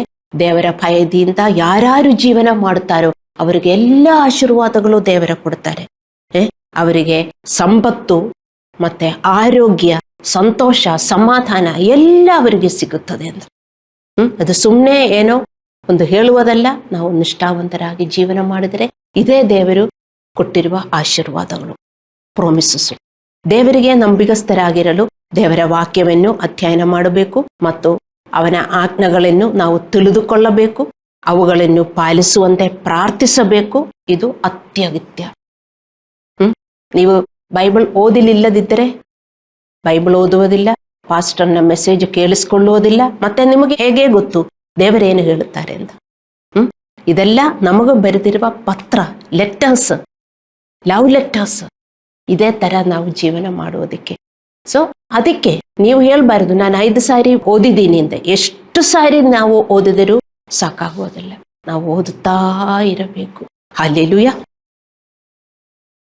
ನಮ್ಮ ಪ್ರೀತಿ ಪಾತ್ರರಿಗೆ ನಮ್ಮ ನಿಷ್ಠೆ ಎಂದರೆ ಕಷ್ಟದಲ್ಲಿದ್ದರೂ ಅವರನ್ನು ಪ್ರೀತಿಸುವುದು ಮತ್ತು ಅವರನ್ನು ನೋಡಿಕೊಳ್ಳುವುದು. ಅದೇ ರೀತಿಯಲ್ಲಿ ನಾವು ನಮ್ಮ ಕಷ್ಟದ ಸಮಯದಲ್ಲಿ ದೇವರನ್ನು ಪ್ರೀತಿಸಿದಾಗ ಮತ್ತು ವಿಧೇಯತೆಯನ್ನು ಕೊಂಡಿರುವಾಗ ಮಾತ್ರ ನಾವು ಆತನಿಗೆ ನಂಬಿಗಸ್ತರಾಗ್ತೇವೆ. ನಮ್ಮ ಪ್ರೀತಿ ಪಾತ್ರರು ಅವರು ನಮಗೆ ಏನಾದರೂ ಕೆಟ್ಟದು ಮಾಡಿದರೆ ಮನೆ ಬಿಟ್ಟು ಹೋಗಿ ಎಂದು ಹೇಳ್ತೀರಾ? ಗಂಡ ಹೆಂಡತಿ ಅವರಿಬ್ರು ಏನಾದರೂ ಆದ್ರೆ ಹೀಗೆ ನೋಡಿ ಎಲ್ಲರೂ ಡಿವೋರ್ಸ್ ಮಾಡ್ತಾರೆ. ಮತ್ತೆ ಮಕ್ಕಳು ಕೆಟ್ಟದು ಮಾಡಿದರೆ ನೀವು ಹೊಟ್ಟೋಗಿ ಎಂದು ಹೇಳ್ತೀರಾ? ಹಂಗೆ ಯಾರಾದ್ರೂ ಹೇಳ್ತಾರ? ತಂದೆ ತಾಯಿ ಕೆಟ್ಟದು ಮಾಡಿದರೆ ನನ್ನ ಬಿಟ್ಟು ಹೋಗಿ, ನಾವು ಯಾರು ಹೇಳುವುದಿಲ್ಲ. ದುಃಖ ಬಂದರೂ ಅವರ ಜೊತೆ ನಾವು ಇರ್ತೇವೆ ಅಲ್ಲವೇ? ಅದೇ ತರ ದುಃಖ ಬಂದ್ರು, ಸಂಕಟ ಬಂದ್ರು ದೇವರನ್ನು ನಾವು ಬಿಟ್ಟು ಹೋಗಬಾರದು. ನಾವು ದೇವರಿಗೆ ಇನ್ನು ಹತ್ರ ಬರಬೇಕು. ಹಲ್ಲೆಲೂಯ. ಲೂಕ 16:10-12 ಯೇಸು ನಿಷ್ಠೆಯ ಬಗ್ಗೆ ಉತ್ತಮ ಪಾಠಗಳನ್ನು ಕಲಿಸುತ್ತಾನೆ. ಅವನು ಹೀಗೆ ಹೇಳ್ತಾನೆ, ಸ್ವಲ್ಪವಾದದರಲ್ಲಿ ನಂಬಿಗಸ್ತನಾದವನು ಬಹಳವಾದದರಲ್ಲಿಯೂ ನಂಬಿಗಸ್ತನಾಗುವೆನು. ಸ್ವಲ್ಪವಾದದರಲ್ಲಿ ಅನ್ಯಾಯಗಾರನಾದವನು ಬಹಳವಾದದರಲ್ಲಿಯೂ ಅನ್ಯಾಯಗಾರನಾಗುವೆನು. ಹೀಗಿರುವುದರಿಂದ ಅನ್ಯಾಯದ ತನದ ವಿಷಯದಲ್ಲಿ ನೀವು ನಂಬಿಗಸ್ತರಲ್ಲದವರಾದರೆ ನಿಜವಾದ ಧನವನ್ನು ನಿಮ್ಮ ವಶಕ್ಕೆ ಯಾರು ಕೊಟ್ಟಾರೋ? ಮತ್ತೊಬ್ಬನ ಸೊತ್ತಿನ ವಿಷಯದಲ್ಲಿ ನೀವು ನಂಬಿಗಸ್ತರಲ್ಲದವರಾದರೆ ನಿಮ್ಮದನ್ನು ನಿಮಗೆ ಯಾರು ಕೊಟ್ಟಾರೋ? ನಾನು ಅದು ಎಕ್ಸ್ಪ್ಲೇನ್ ಮಾಡ್ತೀನಿ, ಅವಾಗ ಹೇಳ್ತೀನಿ. ಇಲ್ಲಿ 3 ಪಾಯಿಂಟ್ಸು ದೇವರು ನಮಗೆ ಕಲಿಸುತ್ತಾ ಇದ್ದಾರೆ ಈ ವಾಕ್ಯದಿಂದ. ಮೊದಲನೆಯದು, ನಾವು ಚಿಕ್ಕ ವಿಷಯದಲ್ಲಿ ನಾವು ನಿಷ್ಠಾವಂತರಾಗಿರಬೇಕು. ನಾವು ನಿಷ್ಠಾವಂತರಾಗಲಿಲ್ಲದಿದ್ದರೆ ನಾವು ದೊಡ್ಡ ವಿಷಯದಲ್ಲೂ ನಾವು ನಿಷ್ಠಾವಂತರಾಗಿರುವುದಿಲ್ಲ. ನೀವು ಹೇಳುತ್ತೀರಿ ಚರ್ಚಿಗೆ ಬರುವುದು 10 ಗಂಟೆಗೆ ಚರ್ಚ್ ಶುರು ಮಾಡ್ತಾ ಇದ್ರೆ 5 ನಿಮಿಷ ಲೇಟ್ ಆದರೂ ಪರವಾಗಿಲ್ಲ. ಅಲ್ಲ, 5 ನಿಮಿಷ ಮುಂಚೆನೆ ನೀವು ಬಂದು ಕೂತ್ಕೊಂಡು ಪ್ರೇಯರ್ ಮಾಡಬೇಕು. ಅದೇ ನಿಷ್ಠಾವಂತ. 5 ನಿಮಿಷ ಅಲ್ಲ, ಅಲ್ಲಾಂದ್ರೆ 1 ನಿಮಿಷ ಅಲ್ಲ, ಪರವಾಗಿಲ್ಲ ಅಂತ. ಎಲ್ಲೇ ಹೋಗಿದ್ರು, ಯಾವ ಮೀಟಿಂಗ್, ಅದು ಚರ್ಚ್ ಮೀಟಿಂಗಿಗೂ ಬಂದರೆ ನಾವು ಎಲ್ಲಿ ಹೋಗಿದ್ರು, ಸ್ಕೂಲ್ ಕಾಲೇಜಿಗೆ ನೀವು ಅಟೆಂಡ್ ಆಗಿದ್ರೆ 5 ನಿಮಿಷ 10 ನಿಮಿಷ ಲೇಟಾಗಿ ಹೋಗ್ತೀರಾ? ಇಲ್ಲ. ಅಲ್ಲಿ ಪನಿಷ್ಮೆಂಟ್ ಇದೆ, ಅದಕ್ಕೆ ಮುಂಚೆನೇ ಹೋಗ್ತಾರೆ. ನೀವು ತಿಳ್ಕೊಂಡಿದ್ದೀರಾ ಇಲ್ಲಿ ಪನಿಷ್ಮೆಂಟ್ ಇಲ್ಲ ಅಂತ. ಇಲ್ಲೂ ಪನಿಷ್ಮೆಂಟ್ ಇದೆ, ನಿಮಗೆ ಸಿಗುತ್ತದೆ ಆ ಪನಿಷ್ಮೆಂಟ್. ಅದು ಅರ್ಥ ಮಾಡ್ಕೋಬೇಕು. ಕೆಲವರು ಲೇಟಾಗೇ ಬರುವುದು, ಯಾವ್ದೇನು ಪರವಾಗಿಲ್ಲ ಅಂತ ಚಿಕ್ಕ ವಿಷಯದಲ್ಲಿ. ಚಿಕ್ಕದ ವಿಷಯದಲ್ಲಿ ನೀವು ನಂಬಿಗಸ್ತರಾಗಲಿಲ್ಲದಿದ್ದರೆ ದೊಡ್ಡ ವಿಷಯದಲ್ಲೂ ನಿಮಗೆ ನಂಬಿಗಸ್ತರಾಗೋಕೆ ಸಾಧ್ಯ ಇಲ್ಲ. It is impossible. ಮತ್ತೆ ಚಿಕ್ಕ ಚಿಕ್ಕ ವಿಷಯಗಳು ನಾವು ಏನೇನು ದೇವರಿಗೆ ಡೈಲಿ ನಾವು ಪಾಲಿಸಬೇಕು ಅಂತ ನಮಗೆ ಗೊತ್ತು. ಸ್ವಲ್ಪ ಸ್ವಲ್ಪ ಸೆಲ್ಫ್ ಕಂಟ್ರೋಲ್ ಡೈಲಿ ನಮಗೆ ಬೇಕು. ಸುಳ್ಳು ಹೇಳಬಾರದು ಮತ್ತು ಪ್ರೊಕ್ರಾಸ್ಟಿನೇಟ್ ಮಾಡಬಾರದು. ಇದೆಲ್ಲ ನಮಗೆ ಗೊತ್ತು. ಸ್ವಲ್ಪ ಸ್ವಲ್ಪ ನೀವು ಅದು ಒಂದು ದಿನ ಪ್ರಾರ್ಥನೆ ಮಾಡಲಿಲ್ಲ ಅಂದ್ರೂ ಪರವಾಗಿಲ್ಲ, ಒಂದು ದಿನ ಏನು ಬೈಬಲ್ ಓದಲಿಲ್ಲ ಅಂದ್ರೂ ಪರವಾಗಿಲ್ಲ ಅಂತ ನೀವು ತಿಳ್ಕೊಳ್ತೀರಿ. ಇಲ್ಲ, ನಾವು ಡೈಲಿ ಬೈಬಲ್ ಓದಬೇಕು. ಡೈಲಿ ಪ್ರಾರ್ಥನೆ ಅಂದರೆ ನಮ್ಮ ಉಸಿರಾಟದ ಥರ. ಎಷ್ಟೊಂದು ಪ್ರಾರ್ಥನೆ ಮಾಡಬೇಕು. ಮತ್ತೆ ಒಂದಿನ ಮಾಡಲಿಲ್ಲದಿದ್ದರೆ ಪರವಾಗಿಲ್ಲ, ಇವತ್ತು ನಾನು ಮಾಡಕ್ಕೆ ಮರೆತು ಹೋಗಿದೆ ಅಂತ ನಿಮ್ಗೆ ಹೇಳಕ್ಕಾಗಲ್ಲ. ಅದು ಸೆಲ್ಫ್ ಕಂಟ್ರೋಲ್ಗೋಸ್ಕರ ನಾವು ಯಾವಾಗಲೂ ದೇವರು ಹೇಳಿದ್ರು ಪ್ರೇಯರ್ ಮಾಡಬೇಕು ಅಂತ ಅಲ್ಲವೇ? ನೀವು ಎಚ್ಚರವಾಗಿತ್ತು ಪ್ರಾರ್ಥಿಸಬೇಕು. ಇಲ್ಲದಿದ್ದರೆ ನಾವು ಪ್ರಲೋಭನೆಗಳಲ್ಲಿ ಬೀಳುತ್ತೇವೆ. ನಾವು ನಂಬಿಗಸ್ತರಾಗಿದ್ದರೆ those who are faithful to God will pray, stay awake and pray for their self control, because they are faithful to God. If I don't pray, I don't get self control. I will fall in temptation. That is my faith. I told you, faith and faithfulness have got connection. If you have faith, you will be faithful. So ನೀವು ನಿಮಗೆ ನಂಬಿಕೆ ಇದ್ದರೆ ಮತ್ತು ನಿಷ್ಠೆ ಇದ್ದರೆ ನೀವು ಯಾವಾಗಲೂ prayer ಮಾಡ್ತೀರಿ. ದೇವರೇ, ನಾನು ಪ್ರಲೋಭನೆಗಳಲ್ಲಿ ಬೀಳಬಾರದು. ನೀವಿದು ತಿಳ್ಕೊಳ್ತೀರಿ, ಇದು ಚಿಕ್ಕದು ಅಂತ. ಅದಕ್ಕೆ ಚಿಕ್ಕದಲ್ಲಿ ನೀವು ನಂಬಿಗಸ್ತರಲ್ಲ, ಅದಕ್ಕೆ ದೊಡ್ಡದರಲ್ಲಿಯೂ ನಿಮಗೆ ನಂಬಿಗಸ್ತರಾಗಲು ಸಾಧ್ಯವಿಲ್ಲ. ಡೈಲಿ ನೀವು ಪ್ರಾರ್ಥಿಸಬೇಕು ಅಂತ ಪಾಸ್ಟರ್ ಹಂಗೆ ಬೋಧಿಸುತ್ತಾ ಇರುತ್ತಾರೆ. ನೀವೆಲ್ಲ ಕೇಳಿಸ್ಕೊಂಡು ಹೋಗ್ತೀರಿ ಮತ್ತು ನೀವು ಪಾಲಿಸುವುದಿಲ್ಲ. ಹಲ್ಲೆಲೂಯಾ. ಸೊ ಸಣ್ಣ ಸಣ್ಣ ವಿಷಯಗಳು, ಸಣ್ಣದು ನೀವು ತಿಳ್ಕೊಳ್ತೀರಿ. ಮತ್ತೆ ಅದು ಸಣ್ಣದು ನೀವು ಪಾಲಿಸಲಿಲ್ಲದಿದ್ದರೆ ದೇವರೇನು ಹೇಳ್ತಾರೆ, ನಿಮಗೆ ದೊಡ್ಡದು ಪಾಲಿಸುವುದಕ್ಕೆ ಎಂದೂ ಆಗುವುದಿಲ್ಲ ಅಂತ ಅರ್ಥ. ಹಲ್ಲೆಲೂಯಾ. ಮತ್ತೆ ಇನ್ನೊಂದು, ಪದೇ ಪದೇ ನಮ್ಮ ಪರೀಕ್ಷೆಗಳು ಮತ್ತು ಪ್ರಯೋಗಗಳನ್ನು ತಿರಸ್ಕರಿಸುತ್ತಿದ್ದರೆ ನಾವು ದೇವರಿಗೆ ನಂಬಿಗಸ್ತರಲ್ಲ. ಪರೀಕ್ಷೆಗಳನ್ನು ಎದುರಿಸಿ ನೀತಿಯಲ್ಲಿ ಬೆಳೆದಾಗ ಮಾತ್ರ ನಾವು ನಿಷ್ಠಾವಂತರಾಗ್ತೇವೆ. ಪದೇ ಪದೇಯಲ್ಲಿ ದೇವರು ನಮಗೆ ಟೆಸ್ಟ್ ಕೊಡುತ್ತಾರೆ. ಬೈಬಲಲ್ಲಿ ಬರೆದಿದೆ, ಯಾಕೋಬನು 1:2-4 ಮತ್ತು ರೋಮಪುರದವರಿಗೆ 5:3-4-5. ಕಷ್ಟಗಳು ಈ ಲೋಕದಲ್ಲಿ ಬರ್ತದೆ. ಆವಾಗ ನಾವು ತುಂಬಾ ಖುಷಿಯಾಗಿರಬೇಕು. ಯಾಕೆ? ಅದು ನಮ್ಮ ನಂಬಿಕೆಯ ಪರೀಕ್ಷೆಯಾಗಿತ್ತು. ಅಲ್ಲವೇ? ಇದೆಲ್ಲ ಬೈಬಲಲ್ಲಿ ಇದೆ. ನೀವು ನಿಷ್ಠಾವಂತರಾಗಿದ್ದರೆ ನೀವು ಅದೆಲ್ಲ ಹೃದಯದಲ್ಲಿ ಇಟ್ಕೊಂಡು, ಬ್ರೈನಲ್ಲಿ ಇಟ್ಕೊಂಡು ನೀವು ಹಿಂಗೆ ಸೆಲ್ಫ್ ಕಂಟ್ರೋಲ್ ಮಾಡುತ್ತಾ ಹೋಗ್ತೀರಿ. ಅರ್ಥ ಮಾಡಿಕೊಳ್ಳಿ ದೇವರ ಮಕ್ಕಳೇ, ನಿಮ್ಮಲ್ಲಿ ಏನು ಕೊರತೆ ಇದೆ? ನಿಮಗೆಲ್ಲ ನಂಬಿಕೆ ಇದೆ, ಆದರೆ ನೀವು ನಂಬಿಗಸ್ತರಲ್ಲ. ಸೊ ಅದಕ್ಕೆ ನಾನು ಹೇಳಿರುವುದು, ಪದೇ ಪದೇ ನಿಮ್ಮ ಪರೀಕ್ಷೆಗಳು ಮತ್ತು ಪ್ರಯೋಗಗಳನ್ನು ತಿರಸ್ಕರಿಸುತ್ತಿದ್ದರೆ ನೀವು ದೇವರಿಗೆ ನಿಷ್ಠಾವಂತರಲ್ಲ. ಪರೀಕ್ಷೆಗಳನ್ನು ಎದುರಿಸಿ ನೀತಿಯಲ್ಲಿ ಬೆಳೆದಾಗ ಮಾತ್ರ ನಾವು ನಿಷ್ಠಾವಂತರಾಗಿರುತ್ತೇವೆ. ಮತ್ತು ಈ ವಾಕ್ಯ ವೃಂದದಲ್ಲಿ 2ನೇ ಪಾಠ, ದೇವರು ನಮ್ಮ ಮತ್ತು ಇತರರ ಆಧ್ಯಾತ್ಮಿಕ ಬೆಳವಣಿಗೆಗಾಗಿ ನಮ್ಮಲ್ಲಿ ಪ್ರತಿಯೊಬ್ಬರಿಗೂ ಆಧ್ಯಾತ್ಮಿಕ ಉಡುಗೊರೆಗಳನ್ನು ನೀಡಿದ್ದಾರೆ. ನಾವು ಅವುಗಳನ್ನು ಬೆಳೆಸುತ್ತಿರಬೇಕು. ಮತ್ತಾಯ 25:14-30 ಇದು ಓದಿದರೆ ನಿಮಗೆ ಅರ್ಥವಾಗುತ್ತದೆ. ಕೆಲವರಿಗೂ 1 ಉಡುಗೊರೆ ಕೊಡ್ತಾರೆ, ಕೆಲವರಿಗೆ 2, ಕೆಲವರಿಗೆ 3, 4 ಹಂಗೆ ದೇವರು ಕೊಡ್ತಾರೆ. ನಿಮಗೆ ಎಷ್ಟು ಕೊಟ್ಟಿದ್ದಾರೋ ಅದು ನಿಮ್ಮ ಆತ್ಮೀಯ ಬೆಳವಣಿಗೆಗಾಗಿ ಮತ್ತು ಬೇರೆಯವರ ಆತ್ಮೀಯ ಬೆಳವಣಿಗೆಗಾಗಿ ನೀವು ಉಪಯೋಗಿಸಬೇಕು. ದೇವರ ಮಕ್ಕಳೇ, ನಾನು ಇಲ್ಲಿ ನಿಂತ್ಕೊಂಡಿರುವುದು, ನನಗೆ ದೇವರು, ಪಾಸ್ಟರ್ಸ್ಗೆಲ್ಲ ದೇವರು ತುಂಬಾ ಉಡುಗೊರೆಗಳು ಕೊಟ್ಟಿದ್ದಾರೆ. ಆ ಉಡುಗೊರೆಗಳಿಂದ ಪಾಸ್ಟರ್ಸ್ ಬೆಳೆಯಬೇಕು ಮತ್ತು ಚರ್ಚನ ಬೆಳೆಸಬೇಕು. ಅವರ ಮೇಲೆ ತುಂಬಾ ರೆಸ್ಪಾನ್ಸಿಬಿಲಿಟಿ ಇದೆ, ಅಲ್ಲವೇ? ಅದೇ ತರ ಅಟ್ಲೀಸ್ಟ್ 1 ಗಿಫ್ಟ್ ನಿಮಗೆ ಇದೆ, ಅದರಿಂದ ನೀವು ಬೆಳೆಯಬೇಕು. ಹೌದು, ನಾನು ಬೆಳೆದಿರೋದು ನನ್ನ ಈ ಮಿನಿಸ್ಟ್ರಿಯಿಂದ. ಅರ್ಥ ಮಾಡಿಕೋಬೇಕು, ನಿಮ್ಮ ಮಿನಿಸ್ಟ್ರಿಯಿಂದ ನೀವು ಬೆಳೆಯಬೇಕು. I am growing through this ministry, I am helping others to grow. ಅದಕ್ಕೆ ಬೈಬಲ್ ಏನು ಹೇಳುತ್ತದೆ? ನಿಮ್ಮ ನಾಯಕರ ನಂಬಿಕೆಯನ್ನು ಫಾಲೋ ಮಾಡಿ. Follow leaders faith. ಅವರು ನಿಮಗೆ ತೋರಿಸ್ಕೊಡ್ತಾರೆ ಅವರು ಹೇಗೆ ಬೆಳೆಯುತ್ತಾರೆ ಅಂತ. ಆದರೆ ಪಾಸ್ಟರ್ಸ್ ಎಷ್ಟು ಹೇಳಿದ್ರು ವಿಶ್ವಾಸಿಗಳಿಗೆ ಏನು ಬೆಲೆನೇ ಇಲ್ಲ. ನೀವೆಲ್ಲರೂ ಒಂದೇ ತರ ಅಂತ ನೀವು ತಿಳ್ಕೊಂಡು ಎಲ್ಲರೂ ಸಲಹೆಯನ್ನು ನೀವು ಒಂದೇ ತರ ತಕೊಂಡು, ಪಾಸ್ಟರ್ಸಿನ ಸಲಹೆ ಬೇರೆ, ಅವರಿಗೆ ಒಂದು ಒಂದು ಟ್ರೆಷರ್ ಇದೆ. ಅವರಷ್ಟೊಂದು ಮಾಡಿದ್ದಾರೆ, ಅದರಿಂದ ಅವರು ಹೇಳಿಕೊಡುವುದು ಅರ್ಥ ಮಾಡಿಕೊಳ್ಳಬೇಕು. Hallelujah.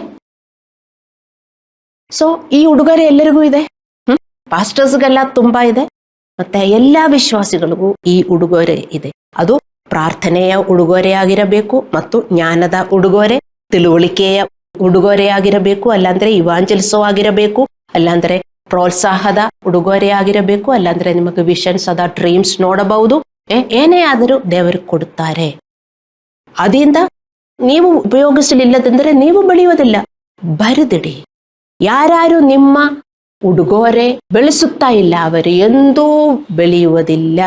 Those who are not using their gift will never grow in spirit. Write it, meditate it. Go and prove if this is wrong. ನೀವೇನು ತಿಳ್ಕೊಂಡಿದ್ದೀರಾ? ಹಲ್ಲೆಲೂಯಾ. ಸೊ ಈ ಉಡುಗೊರೆಗಳು ನಿಮ್ಮ ಸ್ವಂತ ವೈಯಕ್ತಿಕ ಮತ್ತು ಇತರರ ಆಧ್ಯಾತ್ಮಿಕ ಬೆಳವಣಿಗೆಗಾಗಿ ದೇವರು ಕೊಟ್ಟಿರುವುದು. ಹೀಗೆ ನೀವು ಮತ್ತು ಇತರರ ಆಧ್ಯಾತ್ಮಿಕ ಬೆಳವಣಿಗೆಗಾಗಿ ನೀವು ಅದು ಬೆಳೆಸಬೇಕು. ನಿಮ್ಮನ್ನು ನೀವು ಸಹಾಯ ಮಾಡಬೇಕು, ಬೇರೆಯವರನ್ನು ನೀವು ಸಹಾಯ ಮಾಡಬೇಕು. ದೇವರ ಮಕ್ಕಳೇ ಅರ್ಥ ಮಾಡಿಕೊಳ್ಳಿ. ನನಗೂ ಕೊಟ್ಟಿರುವ ಉಡುಗೊರೆಯಿಂದ ನಾನು ಇಷ್ಟೊಂದು ಬೆಳೆದಿರುವುದು, ನನಗೂ ಕೊಟ್ಟಿರುವ ಉಡುಗೊರೆಯಿಂದ ನಾನಿಲ್ಲಿ ನಿಂತಿರುವುದು, ನಿಮಗೂ ಸಹಾಯ ಮಾಡ್ತಾ ಇದ್ದೇನೆ. ಅಲ್ಲವೇ ಇಲ್ಲ ಅಂತ ನಿಮಗೆ ಹೇಳಕ್ಕಾಗತ್ತಾ? ಇದೆಲ್ಲ ದೇವರು ಕೊಟ್ಟಿರುವುದು, ನನ್ನ ತಂದೆ ಕೊಟ್ಟಿರುವುದಲ್ಲ, ನನ್ನ ತಾಯಿ ಕೊಟ್ಟಿರುವುದಲ್ಲ. ಅರ್ಥ ಮಾಡಿಕೊಳ್ಳಿ, ದೇವರು ಕೊಟ್ಟಿರುವುದು. ದೇವರು ಕೊಟ್ಟಿರುವ ಈ ಉಡುಗೊರೆಯಿಂದ ನನಗಿವತ್ತು ಆರಾಮವಾಗಿ, ಸಂತೋಷವಾಗಿ, ಸಮಾಧಾನವಾಗಿ, ಆರೋಗ್ಯದಿಂದ ನನಗೆ ಜೀವಿಸಬಹುದು, ನನಗೆ ತುಂಬ ಜನರನ್ನು ಹೆಲ್ಪ್ ಮಾಡಬಹುದು. ಅರ್ಥ ಮಾಡಿಕೊಳ್ಳಿ, ಇದಕ್ಕೆ ಯೇಸು ದೇವರು ಬಂದಿರುವುದು. ಅದೇ ತರ ನೀವು ಮತ್ತೆ ನಿಮಗೆ ಉಡುಗೊರೆ ಇದೆ. ಟೈಮ್ ಇಲ್ಲ ಪಾಸ್ಟರ್, ನಿಮಗೆ ಲೋಸು, ನಾನು ತುಂಬಾ ಬಿಸಿಯಾಗಿದ್ದೀನಿ ಪಾಸ್ಟರ್ಸ್ ಯಾಕೆ ಹೇಳೋದು? ನಿಮಗೋಸ್ಕರ. ಪಾಸ್ಟರ್ ಅಂತ ಕೆಲಸ ಮಾಡ್ತಾ ಇದ್ದೀನಲ್ಲ, ಸಾಕು. ಹೌದು, ನಾನು ಬೆಳೀತೀನಿ, ನಾನು ಬೇರೆಯವ್ರನ್ನು ಸಹಾಯ ಮಾಡ್ತೀನಿ, ನಾನು ಸ್ವರ್ಗಕ್ಕೆ ಹೋಗ್ತೀನಿ. ನೀವು ಬರೀ ಚರ್ಚ್ಗೆ ಬಂದು ಹೋಗ್ತಾ ಇದ್ರಿ ಮತ್ತು ಕಷ್ಟದಲ್ಲೇ ಕಷ್ಟ ಅನುಭವಿಸುತ್ತಾ ಇರಿ. ಪಾಸ್ಟರ್ ಹತ್ರ ಬಂದು ಪ್ರೇಯರ್ ಮಾಡಿಸೋದು ಅಷ್ಟೇ. ಹಲ್ಲೆಲೂಯಾ. ಸೊ ಇದು ನಂಬುವುದು ಸುಲಭ. ನೀವು ಅರ್ಥ ಮಾಡಿಕೊಳ್ಳಿ. ನಾವು ಪ್ರತಿದಿನ ನಮ್ಮ ಆಶೀರ್ವಾದಕ್ಕಾಗಿ ದೇವರ ಮೇಲೆ ಅವಲಂಬಿತರಾಗಿದ್ದೇವೆ, ಅಲ್ಲವೇ? ಪ್ರತಿದಿನ ಅಯ್ಯೋ ನಮಗೆ ದೇವರು ಬೇಕು, ನಾನು ಪ್ರಾರ್ಥಿಸಬೇಕು, ನಾನು ಪ್ರಾರ್ಥಿಸಲಿಲ್ಲದಿದ್ದರೆ ನನಗೆ ದೇವರೇನು ಕೊಡುವುದಿಲ್ಲ. ನಾವು ದೇವರ ಮೇಲೆ ಅವಲಂಬಿತರಾಗಿದ್ದೇವೆ. ಹೌದು, ನಾವು ದೇವರ ಮೇಲೆ ಅವಲಂಬಿತರಾಗಬೇಕು. ಆದರೆ ಈ ಸತ್ಯ ನೀವು ಮರಿಬಾರದು. ದೇವರು ತನ್ನ ಅಗತ್ಯಗಳಿಗಾಗಿ, ತನ್ನ ರಾಜ್ಯ ವಿಸ್ತರಣೆಗಾಗಿ ನಮ್ಮನ್ನು ಅವಲಂಬಿಸುತ್ತಾನೆ ಎಂದು ನಿಮಗೆ ತಿಳಿದಿದೆಯೇ? You are depending upon God, you are waiting upon God. Yes, that is needed. At the same time ವಿಶ್ವಾಸಿಗಳೇ, ನಿಮಗೆ ಮರೆಯಕ್ಕಾಗೋದಿಲ್ಲ. God is waiting upon you. God is depending upon you for what? To expand His kingdom in this world. ನಿಮ್ಮ ಸಹಾಯ ದೇವರಿಗೆ ಬೇಕು. ನಿಮಗೆ ದೇವರ ಸಹಾಯ ಬೇಕು ಅಂದಿದ್ರೆ ದೇವರಿಗೆ ನಿಮ್ಮ ಸಹಾಯ ಬೇಕು. ನಿಮ್ಮ ಪ್ರಾರ್ಥನೆ ದೇವರಿಗೆ ಬೇಕು. ನಿಮ್ಮ ಉಡುಗೊರೆ ದೇವರಿಗೆ ಬೇಕು. ದೇವರು ಕೊಟ್ಟಿರುವ ಉಡುಗೊರೆ ಬೇರೆಯವರಿಗೋಸ್ಕರ ಉಪಯೋಗಿಸುವುದಕ್ಕೆ, ರಾಜ್ಯ ಎಕ್ಸ್ಪ್ಯಾಂಡ್ ಮಾಡುವುದಕ್ಕೆ. ಇದೆಲ್ಲ ವಿಶ್ವಾಸಿಗಳು ಮಾಡುವುದಿಲ್ಲ. ಮತ್ತೆ ಅದಕ್ಕೆ ಅವರು ಚರ್ಚೆಗೆ ಬರಬೇಕು, ಅಲ್ಲವೇ? ನಾನು ಯಾವಾಗಲೂ ಹೇಳ್ತೀನಿ, ಸ್ಕೂಲ್ ಕಾಲೇಜಿಗೆ ಹುಡುಗರನ್ನು ಕಳಿಸಿ ನಾವು ಯಾವಾಗಲೂ ಹೇಳ್ತೇವೆ, ಓದಿ ಓದಿ ಓದಿ, ಹೋಮ್ವರ್ಕ್ ಮಾಡು, ಪರೀಕ್ಷೆ ಬಂದರೆ ಒಳ್ಳೆ ಮಾರ್ಕ್ ತೆಗಿಬೇಕು. ಇಲ್ಲಿ ಪರೀಕ್ಷೆ ಬಂದರೆ ತಂದೆ ತಾಯಿ ವಿಶ್ವಾಸಿಗಳಾಗಿ ಅವರು ಫೇಲ್ ಆಗಿ ಕೋಳಿ ಮೊಟ್ಟೆ ಅವರಿಗೆ ಸಿಕ್ಕುವುದು. ಅವರಿಗೆ ಎಲ್ಲ ಕೋಳಿ ಮೊಟ್ಟೆ ಸಿಗ್ತದೆ.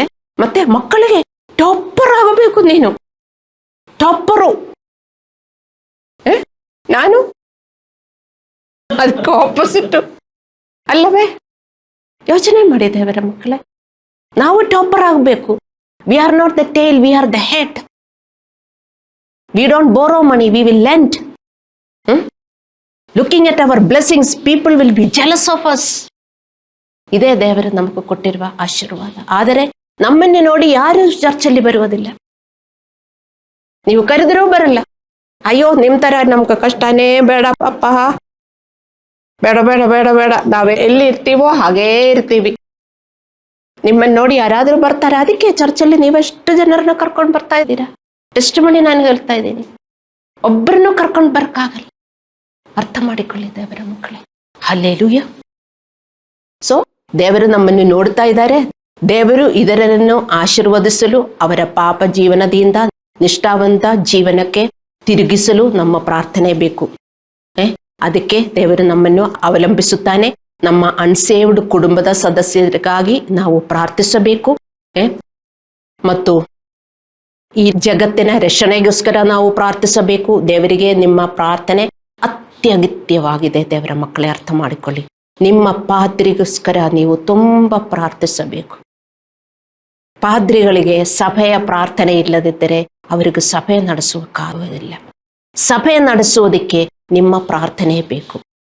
ದೇವರ ಚಿತ್ತವನ್ನು ಸಭೆಯಲ್ಲಿ ನಡೆಯಬೇಕಂದ್ರೆ ಯಾರು ಪ್ರಾರ್ಥಿಸಬೇಕು? ದೇವರ ಮಕ್ಕಳೇ, ನೀವೆಲ್ಲ ಹಾಗೆಯೇ ಬಂದು ಹೋಗಿದರೆ, ದೇವರೇ ಇವತ್ತು ನಮ್ಮ ಚರ್ಚಲ್ಲಿ ನಿನ್ನ ಚಿತ್ತ ಉಂಟಾಗಬೇಕು.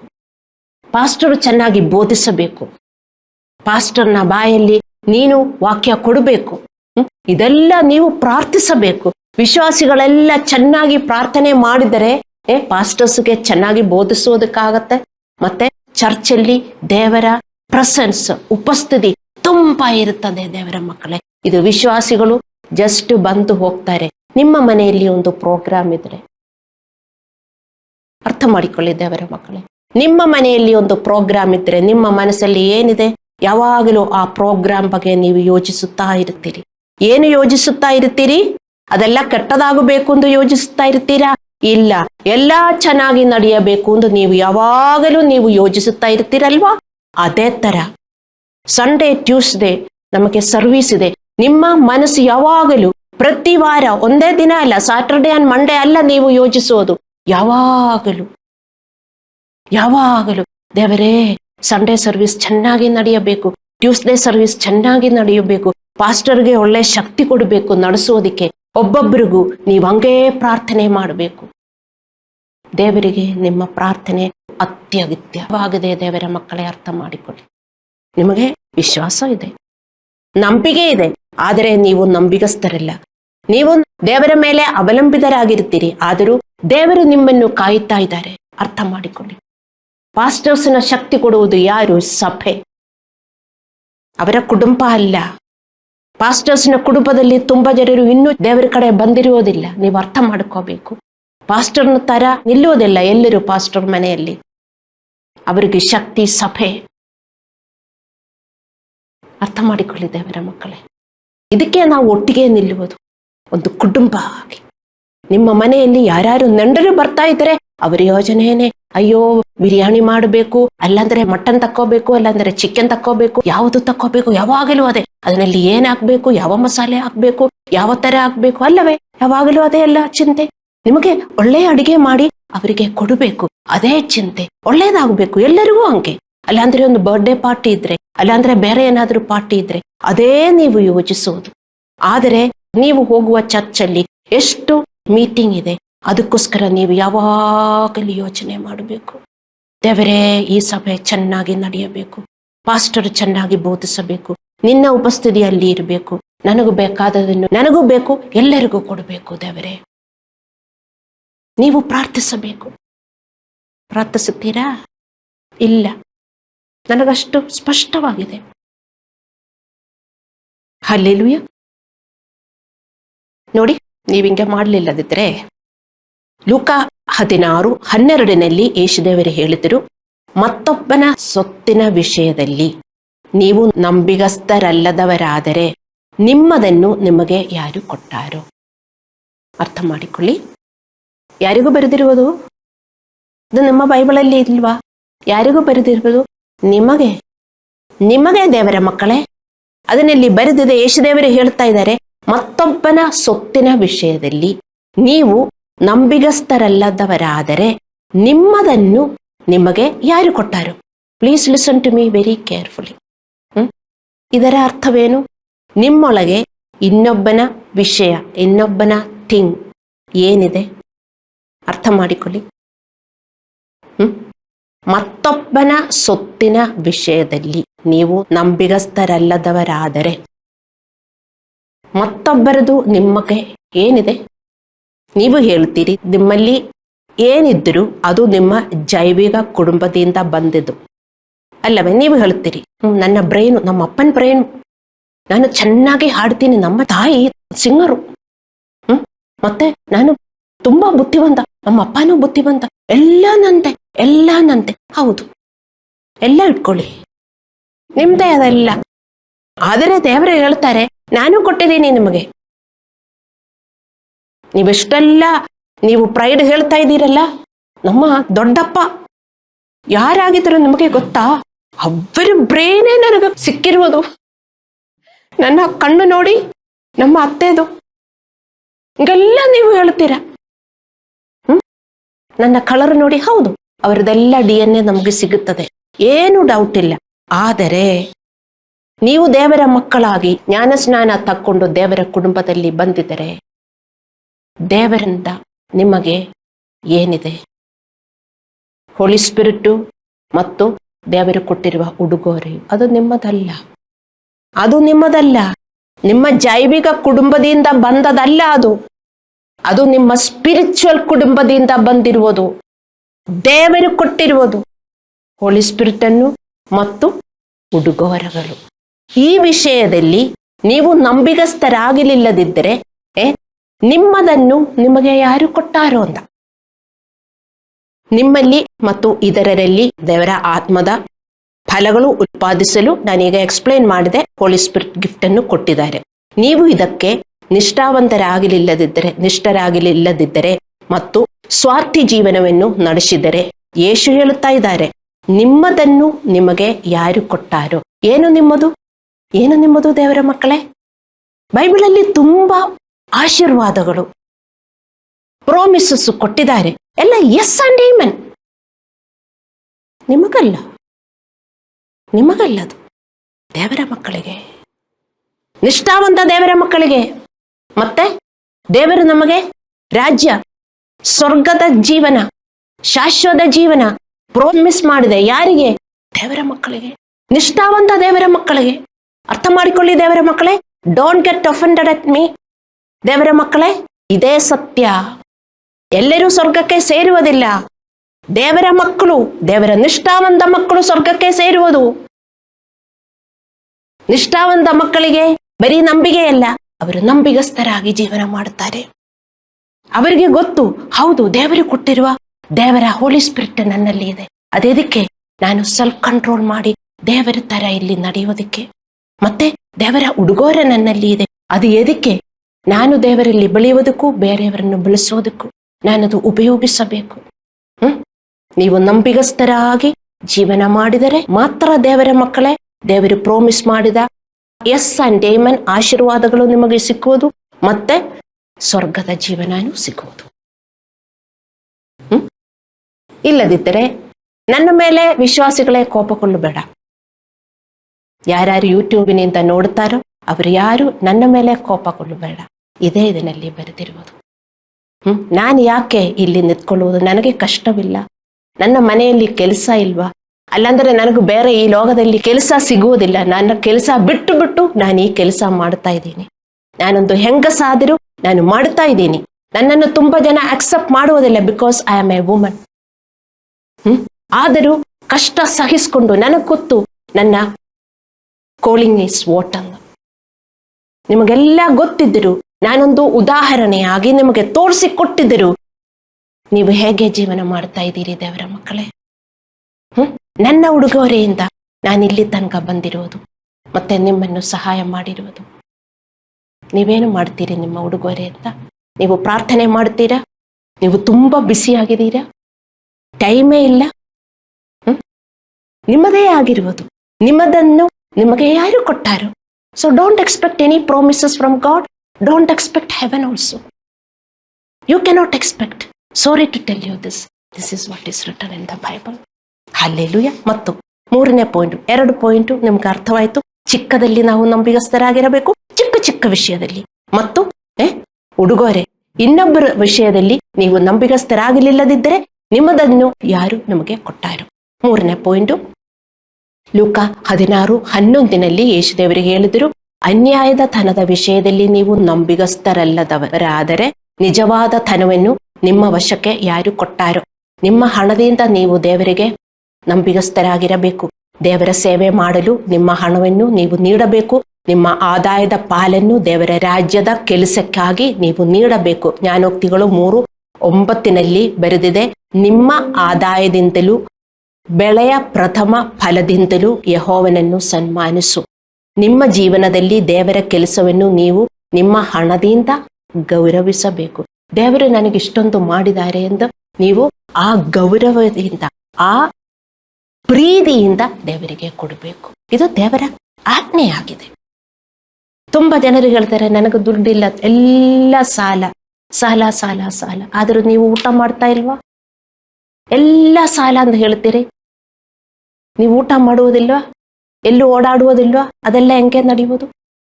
ನೀವು ದೇವರ ರಾಜ್ಯಕ್ಕೆ ಕೊಡಲಿಲ್ಲದಿದ್ರೆ ಏನು ದೇವರು ಹೇಳುತ್ತಾರೆ ಅಂದ್ರೆ, ನಿಮ್ಮ ಸಂಪತ್ತು ಮತ್ತು ನಿಮ್ಮ ಹಣವನ್ನು ನಿಮಗಾಗಿ ಬಳಸಲು ಸಾಧ್ಯವಿಲ್ಲ. ಹಾಗೆಯೇ ನಾವು ಮಾಡಿದರೆ ದೇವರನ್ನು ಕದಿಯುತ್ತೇವೆ, ನಾವು ದೇವರನ್ನು ಕಳ್ಳತನ ಮಾಡುತ್ತೇವೆ ಎಂದು ಮಲಾಕಿ 3:8-10 ಬರೆದಿದೆ. ನಾವು ದೇವರನ್ನು ಕಳ್ಳತನ ಮಾಡುವುದು. ಏಕೆಂದರೆ ನಮಗೂ ಸಿಗುವುದೆಲ್ಲ ನಮಗೆ ಉಪಯೋಗಿಸುವುದಕ್ಕೆ ಆಗುವುದಿಲ್ಲ. ದೇವರು ನಮ್ಮನ್ನು ಅಷ್ಟೊಂದು ಆಶೀರ್ವಾದ ಮಾಡಿದ್ದಾನೆ. ಅವರು ಕೆಲಸ ನಡೆಯುವುದಕ್ಕೆ ದುಡ್ಡು ಬೇಕು. ನೀವು ಕೊಡಲಿಲ್ಲದಿದ್ದರೆ ಯಾರು ಈ ಲೋಕದಿಂದ ಯಾರಾದರೂ ಕೊಡ್ತಾರಾ ಚರ್ಚಿಗೆ? ವಿಶ್ವಾಸಿಗಳು ದೇವರ ಕೆಲಸಕ್ಕೋಸ್ಕರ ಹಣ ಕೊಡಲಿಲ್ಲದಿದ್ದರೆ ಯಾರು ಕೊಡ್ತಾರೆ? ದೇವರ ಮಕ್ಕಳೇ, ನಾವು ಹೋಗ್ಬೇಕಾ? ಚರ್ಚ್ ನಡೆಸ್ತಾ ಇದ್ದೀವಿ, ಏನಾದರೂ ಕೊಡ್ರಿ ಕೊಡ್ರಿ. ನಮ್ಮ ಚರ್ಚಲ್ಲಿ ಬರುವವರು ಯಾರು ಕೊಡುವುದಿಲ್ಲ, ನೀವಾದರೂ ಕೊಡ್ರಿ. ನಮ್ಮ ಚರ್ಚಲ್ಲಿ ಬರುವವರು ಎಲ್ಲರೂ ಬಡವರು. ಅವರು ಚಿಕನ್ ಮಟನ್ ಎಲ್ಲ ತಿನ್ನಕ್ಕೆಲ್ಲ ಅವ್ರಿಗೆ ದುಡ್ಡಿದೆ. ಯಾವಾಗಲೂ ಸ್ವಿಗ್ಗಿಯಲ್ಲಿ ಆರ್ಡರ್ ಮಾಡುವುದು, ಮತ್ತೆ ನೋಡಿದ್ರೆ ಅಮೆಝಾನ್ ಯಾವಾಗಲೂ ಬರುವುದು. ಅವರಿಗೆ ದುಡ್ಡಿಲ್ರಿ, ಪಾಪ ಹೋಗಿಲಿ, ನೀವಾದರೂ ಕೊಡ್ರಿ. ಹಂಗೆ ನಾವು ಪಾಸ್ಟರ್ಸ್ ಎಲ್ಲ ಹೋಗಿ ಕೊಡ್ರಿ ಕೊಡ್ರಿ ಎಂದು ಹೇಳ್ಬೇಕಾ? ಅಲ್ಲ, ನೀವೇ ಕೊಡಬೇಕು. ಅವ್ರಿಗೆ ಗೊತ್ತಿಲ್ಲ, ದೇವರು ನಿಮಗೆ ಕೊಟ್ಟಿದ್ದಾರೆ. ಅದರಿಂದ ದೇವರಿಗೆ ಕೊಡಬೇಕು ಅಂತ ಯೇಸು ದೇವರು ಕೂಡ ಹೇಳಿದ್ದಾರೆ. ಮತ್ತಾಯ 22:21, ಲೂಕ 11:42, ಮಾರ್ಕನು 12:41-44. ನಾವು ಕೊಟ್ರೆ ದೇವರು ಮತ್ತು ಕೊಡುತ್ತಾರೆ. ನಿಮಗೆ ಲಾಸ್ ಆಗುವುದಲ್ಲ. ನಾವು ಹರ್ಷ ಹೃದಯದಿಂದ ಕೊಟ್ರೆ ದೇವರು ನಮಗಿನ್ನೂ ಕೊಡುತ್ತಾನೇ ಇರ್ತಾರೆ. ಅಲ್ಲ, ಅಯ್ಯೋ ಪಾಸ್ಟರ್ ಹೇಳಿದ್ದಾರೆ, ಅಲ್ಲಾಂದ್ರೆ ಇನ್ನೊಬ್ರು ಹೇಳಿದ್ದಾರೆ, ಅವರೇನು ತಿಳ್ಕೊಳ್ತಾರೆ ಅಂತ ಹೇಳಿ ಅಲ್ಲ. ದೇವರು ನನ್ನನ್ನು ಇಷ್ಟೊಂದು ಪ್ರೀತಿಸಿದ್ದಾನೆ, ದೇವರ ಕೆಲಸಕ್ಕೋಸ್ಕರ ನಾನು ಕೊಡ್ತೀನಿ. ದೇವರು ನೋಡ್ತಾ ಇದ್ದಾರೆ ನೀವು ಹೇಗೆ ಕೊಡುವುದು ಅಂತ. ಅದನ್ ಮೇಲೆ ಇರ್ತದೆ ನಿಮ್ಮ ಆಶೀರ್ವಾದ. ಹಲ್ಲೆಲೂಯ. ನೀವು ಹಾಗೆ ಧನ ವಿಷಯದಲ್ಲಿ ನಂಬಿಗಸ್ತರಲ್ಲದವರಾದರೆ ದೇವರು ಹೇಳುತ್ತಾನೆ, ನಿಜವಾದ ಧನವನ್ನು ಮತ್ತು ನಿಮ್ಮ ವಶಕ್ಕೆ ಯಾರು ಕೊಟ್ಟಾರೋ ಅಂತ. ಅರ್ಥವಾಯ್ತೆ? ನೀವು ನಿಮ್ಮ ಧನ ವಿಷಯದಲ್ಲಿ ನಂಬಿಗಸ್ತರಾಗಲಿಲ್ಲದಿದ್ದರೆ ನಿಜವಾದ ಧನವನ್ನು ಯಾರು ನಿಮಗೆ ಕೊಡ್ತಾರೋ. ಏನು ನಿಜವಾದ ಸಂಪತ್ತು? ನಿಜವಾದ ಧನ ಏನದು? ದೇವರ ಕೃಪೆ.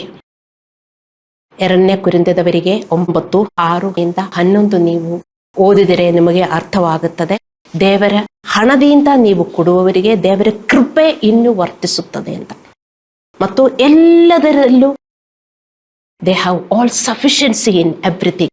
ನೀವು ಈ ವಾಕ್ಯ ಓದಬೇಕು. ಮತ್ತು ನಿಜವಾದ ಸಂಪತ್ತಿನ ಬಗ್ಗೆ ನಾನು ಹೇಳ್ತಾ ಇರುವುದು ಮೊದಲು ಕೃಪೆ ಮತ್ತು ಒಳ್ಳೆಯ ಕೆಲಸಗಳನ್ನು ಮಾಡಲು ದೇವರ ಶಕ್ತಿ. ತೀತನಿಗೆ 2:14 ಬರೆದಿದೆ, ನಮ್ಮನ್ನು ಕರೆದಿರುವುದು ಒಳ್ಳೆಯ ಕೆಲಸ ಮಾಡುವುದಕ್ಕೆ. ನಾವು ಒಳ್ಳೆಯ ಕೆಲಸ ಮಾಡಿದರೆ ಮಾತ್ರ ನಮಗೂ ಒಳ್ಳೆಯದು ಸಿಕ್ಕುವುದು. ಈ ಲೋಕದಲ್ಲಿ ಜನರು ಒಳ್ಳೆಯ ಕೆಲಸ ಮಾಡುವುದು ಅಂದರೆ ಅವರ ಬರ್ತ್ಡೇಗೆಲ್ಲ ಬಡವರಿಗೆ ಏನಾದರೂ ಕೊಡ್ತಾರೆ, ಅಲ್ಲಾಂದರೆ ಆಶ್ರಮಕ್ಕೆ ಏನಾದರೂ ಕೊಡ್ತಾರೆ. ಏಕೆ? ಅವರಿಗೆ ಏನಾದರೂ ಆಶೀರ್ವಾದ ಬೇಕು. ಅದು ಕೊಡುವುದಕ್ಕೆ ಏನು ತಪ್ಪಿಲ್ಲ. ಆದರೆ ದೇವರೇನು ಹೇಳಿದ್ರು? ನಾವು ಮಾಡಬೇಕಾದ ಒಳ್ಳೆಯ ಕೆಲಸ ಫಸ್ಟ್ ಮಾಡಬೇಕಾಗಿರುವುದು ಬಡವರಿಗೆ ಕೊಡುವುದಕ್ಕೆ ಏನು ತಪ್ಪಿಲ್ಲ. ಅದಲ್ಲ ನಾವು ಕೊಟ್ಟು ನಮಗೆ ಆಶೀರ್ವಾದ ಬರಬೇಕಾಗಿರುವುದು. ನಾವು ಒಳ್ಳೆಯ ಕೆಲಸ ಮಾಡುವುದು ಏನು? ನಾವು ದೇವರ ಆತ್ಮದಲ್ಲಿ ಬೆಳೆಯುವುದು, ನಾವು ಪ್ರೀತಿಯಲ್ಲಿ ಬೆಳೆಯುವುದು, ಸಂತೋಷ ಸಮಾಧಾನ ತೃಪ್ತಿಯಲ್ಲಿ ಬೆಳೆಯುವುದು ಮತ್ತು ದೇವರ ಉಡುಗೊರೆಯಲ್ಲಿ ಬೆಳೆಯುವುದು. When we are loving to other people, ನಾವೇನು ಬೇರೆಯವರಿಗೆ ಕೊಡುವುದಿಗೆ ಸಮಾಧಾನ ಅಲ್ವಾ? ಆದರೆ ನಾವು ಕೋಪದಲ್ಲಿ ಇದ್ದರೆ ಬೇರೆಯವರಿಗೆ ನಾವು ಸಮಾಧಾನ ಕೊಡ್ತೀವ? ಹೇಳಿ ದೇವರ ಮಕ್ಕಳೇ, ಇದೇ ನಾವು ಮಾಡುವ ಒಳ್ಳೆಯದು. ನಾವು ಪೇಷಂಟ್ ಆಗಿ ಇದ್ದರೆ, ಇನ್ನೊಬ್ಬರನ್ನು ಸಹಿಸಿದರೆ, ನಾವು ಸಂತೋಷವಾಗಿ ಇದ್ರೆ, ನೀವು ನಿಮ್ಮ ಮನೆಯಲ್ಲಿ ಸಂತೋಷವಾಗಿದ್ದರೆ ಎಲ್ಲರೂ ಸಂತೋಷವಾಗಿರ್ತಾರೆ. ಒಬ್ಬರು ಉಪ್ಪು ಹೊಂದಿದ್ರೆ ಎಲ್ಲರೂ ಉಪ್ಪಾಗ್ತಾರೆ ಅಲ್ಲವೇ? ಒಬ್ಬರು ಸಾಕು, ಸಂತೋಷವಾಗಿ ನಾವು ಮನೆಯಲ್ಲಿ ಓಡಾಡಬೇಕು. ಅದು ಹಂಗೆ ಫ್ಲಡ್ ಆಗುತ್ತದೆ. ಇದೆಲ್ಲ ನಾವು ಮಾಡುವ ಒಳ್ಳೆಯ ಕೆಲಸ. ನಾವು ದೇವರ ಆತ್ಮದಲ್ಲಿ ಬೆಳೆಯುವುದು ಮತ್ತು ಉಡುಗೊರೆಯಿಂದ ಇನ್ನೊಬ್ಬರನ್ನು ಸಹಾಯ ಮಾಡುವುದು ಒಳ್ಳೆಯ ಕೆಲಸ. ಇದೇ ನಮ್ಮನ್ನು ಕರೆದಿರುವುದು. ಅದಕ್ಕೆ ನಮಗೆ ಶಕ್ತಿ ಸಿಗುತ್ತದೆ ನೀವು ಹಣ ಕೊಡುವವರಾಗಿದ್ದರೆ, ಮತ್ತು ಶಾಶ್ವತ ಜೀವನ. ನೋಡಿ, ಈ ಎರಡು, ದೇವರ ಸೇವೆ ಮಾಡುವುದು ಮತ್ತು ದೇವರ ಕೆಲಸಕ್ಕೆ ಹಣ ಕೊಡುವುದು, ನಾವು ಕನಿಷ್ಠ ಸ್ವಲ್ಪ ವಿಷಯವೊಂದು ಭಾವಿಸುವುದಿಲ್ವೇ? ಅಲ್ಲವೇ? ದೇವರ ಕೆಲಸ ಮಾಡಲಿಲ್ಲ ಅಂದರೂ ಪರವಾಗಿಲ್ಲ, ಪಾಸ್ಟರ್ಗೆ ಪ್ರಾರ್ಥನೆ ಮಾಡಲಿಲ್ಲ, ನನಗೆ ಪ್ರಾರ್ಥನೆ ಮಾಡಿದೆ, ನನ್ನ ಕುಟುಂಬಕ್ಕೆ ಪ್ರಾರ್ಥನೆ ಮಾಡಿದೆ, ಚರ್ಚ್ಗೂ ಪಾಸ್ಟರ್ಗೂ ಅಲ್ಲ ಸಭೆಗೂ ಪ್ರಾರ್ಥನೆ ಮಾಡಲಿಲ್ಲ ಅಂದ್ರೂ ಪರವಾಗಿಲ್ಲ, ಈ ಲೋಕಕ್ಕೆ ಪ್ರಾರ್ಥನೆ ಮಾಡಲಿಲ್ಲ ಅಂದ್ರೂ ಪರವಾಗಿಲ್ಲ, ಅಲ್ಲಾಂದ್ರೆ ನಾನು ಇವತ್ತು ಇವಾಂಜಲಿಸಂ ಹೋಗಲಿಲ್ಲ ಪರವಾಗಿಲ್ಲ, ನನಗೆ ಬೇರೆ ಕೆಲಸ ಇದೆ, ಅದೆಲ್ಲ ನನಗೆ ಮಾಡಬೇಕು, ನನಗೆ ತುಂಬಾ ಕೆಲಸ ಇದೆ, ನಾನು ತುಂಬಾ ಬ್ಯುಸಿಯಾಗಿದ್ದೀನಿ ಅಂತ. ಇದು ಸ್ವಲ್ಪ, ಅದು ಜಾಸ್ತಿ. ಯಾಕೆಂದ್ರೆ ನನ್ನ ಕೆಲಸ ಮಾಡಬೇಕು, ಅದರಿಂದ ನಾನು ಜೀವನ ಮಾಡಬೇಕು. ಮತ್ತೆ ಇದರಿಂದ ನಿಮಗೆ ಏನು ನಷ್ಟವಾಗುತ್ತದೆ ಅಂತ ನಿಮಗೆ ಗೊತ್ತಿಲ್ಲ ದೇವರ ಮಕ್ಕಳೇ. ಅರ್ಥವಾಯ್ತಾ? ಇದೆಲ್ಲ ನಾವು ಸ್ವಲ್ಪ ಅಂತ ತಿಳ್ಕೊಳ್ಳುತ್ತೇವೆ. ಅದಕ್ಕೆ ದೇವರು ಹೇಳಿದರು, ನೀವು ಸ್ವಲ್ಪವಾದದರಲ್ಲಿ ನೀವು ನಂಬಿಗಸ್ತರಿಲ್ಲದಿದ್ದರೆ ನಿಜವಾದದನ್ನು, ಈ ವಾಕ್ಯ ಇವತ್ತು ಹೋಗಿ ಚೆನ್ನಾಗಿ ಓದಬೇಕು. ಲೂಕ 16:10-12. ನಿಜವಾದದನ್ನು ನಿಮಗೆ ಯಾರು ಕೊಟ್ಟಾರೋ? ಮತ್ತು ಏನು ದೇವರಿಗೆ ಹೇಳ್ತಾ ಇದ್ದಾರೆ? ನಿಜವಾದ ಧನವನ್ನು ನಿಮಗೆ ಯಾರು ಕೊಟ್ಟಾರೋ? ನಾವು ಇದೆಲ್ಲ ಚಿಕ್ಕ ವಿಷಯ ಅಂತ ತಿಳ್ಕೊಳ್ಳುತ್ತೇವೆ. ನಿಜವಾದ ಧನ, ನಿಜವಾದದನ್ನು, ನಿಮ್ಮದನ್ನು, all the promises are yes and amen. ಬರೀ ಪಾಸ್ಟರಿಂದ ಪ್ರಾರ್ಥಿಸಿ ಹೋಗಿದ್ರೆ ಎಲ್ಲ ನಿಮಗೆ ಸಿಗುವುದಿಲ್ಲ. ಅದು ನೀವು ಅರ್ಥ ಮಾಡ್ಕೋಬೇಕು. ನಿಮ್ಮ ರೈಚಸ್ನೆಸ್ ಬೇಕು. ಹಲ್ಲೆಲೂಯಾ. ಸೊ ನೀವು ಇದೆಲ್ಲ ಸ್ವಲ್ಪ ವಿಷಯವೊಂದು ಭಾವಿಸಬಹುದು, ಆದರೆ ಇದರಿಂದ ನೀವು ಏನು ಕಳೆದುಕೊಳ್ಳುತ್ತೀರಿ ಎಂದು ನೀವು ತಿಳಿದಿರಬೇಕು ಮತ್ತು ಗಂಭೀರರಾಗಿರಬೇಕು.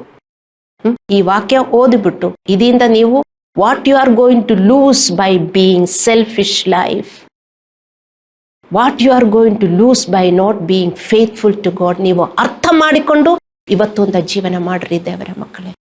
ಈ ಸಂಡೇ ಬರುವಾಗ ನೀವು ಹಿಂಗೆ ಬರಬಾರದು. ದೇವರು ನಿಮ್ಮನ್ನು ಕಾಯ್ತಾ ಇದ್ದಾರೆ. ಸಂಡೇ ಸರ್ವಿಸ್ಗೋಸ್ಕರ ನೀವು ಪ್ರಾರ್ಥಿಸಬೇಕು, ಯೂಟ್ಯೂಬ್ ಮೆಸೇಜ್ಗೋಸ್ಕರ ಪ್ರಾರ್ಥಿಸಬೇಕು. ನಾವು ಇದೆಲ್ಲ ಅಪ್ಲೋಡ್ ಮಾಡುವುದು ತುಂಬ ಜನರಿಗೆ ಇದು ಉಪಯೋಗವುಳ್ಳದಾಗಿರಬೇಕು. ನೀವು ಪ್ರಾರ್ಥಿಸುತ್ತೀರಾ? ಇದೆಲ್ಲ ಚಿಕ್ಕ ವಿಷಯ ಎಂದು ನೀವು ತಿಳ್ಕೊಳ್ಳುತ್ತೀರಿ. ಇದು ದೇವರ ಕೆಲಸ. ನಾನು ಯಾವಾಗಲೂ ಹೇಳ್ತಾ ಇದ್ದೀನಿ, ಇದು ದೇವರ ಕೆಲಸ. ನಿಮಗೆ ಅದಕ್ಕೆಲ್ಲ ಟೈಮ್ ಇಲ್ವಲ್ಲ, ಅಲ್ಲವೇ? ಇದು ಚಿಕ್ಕ ವಿಷಯ ಎಂದು ನೀವು ತಿಳ್ಕೊಂಡ್ರೆ ನಿಜವಾದದನ್ನು ಯಾರು ಕೊಟ್ಟಾರೋ, ಇದಕ್ಕೆ ಟೈಮ್ ಇಲ್ಲ, ಬೇರೆ ಇದಕ್ಕೆಲ್ಲ ನೀವು ಟೈಮ್ ಇಟ್ಕೊಂಡಿದರೆ, ಅದಕ್ಕೆ ನೀವೆಷ್ಟು ಪ್ರಾರ್ಥಿಸಿದರೂ ನಿಮಗೆ ಬೇಕಾದದನ್ನು ನಿಮಗೆ ಸಿಗ್ತಾ ಇಲ್ಲ. ನೀವು ಅರ್ಥ ಮಾಡಿಕೊಳ್ಳಿ ದೇವರ ಮಕ್ಕಳೇ. ಆತನಿಗೆ ನಂಬಿಗಸ್ತರಾಗುವವರಿಗೆ ಆಶೀರ್ವಾದಗಳಿಗೆ ಏನು ಕೊರತೆ ಇಲ್ಲ. ದೇವರ ಮಕ್ಕಳೇ, ಅರ್ಥ ಮಾಡಿಕೊಳ್ಳಿ. ನಾವು ಕಣ್ಣುಗಳನ್ನು ಮುಚ್ಚಿ ಪ್ರಾರ್ಥನೆ ಮಾಡೋಣ.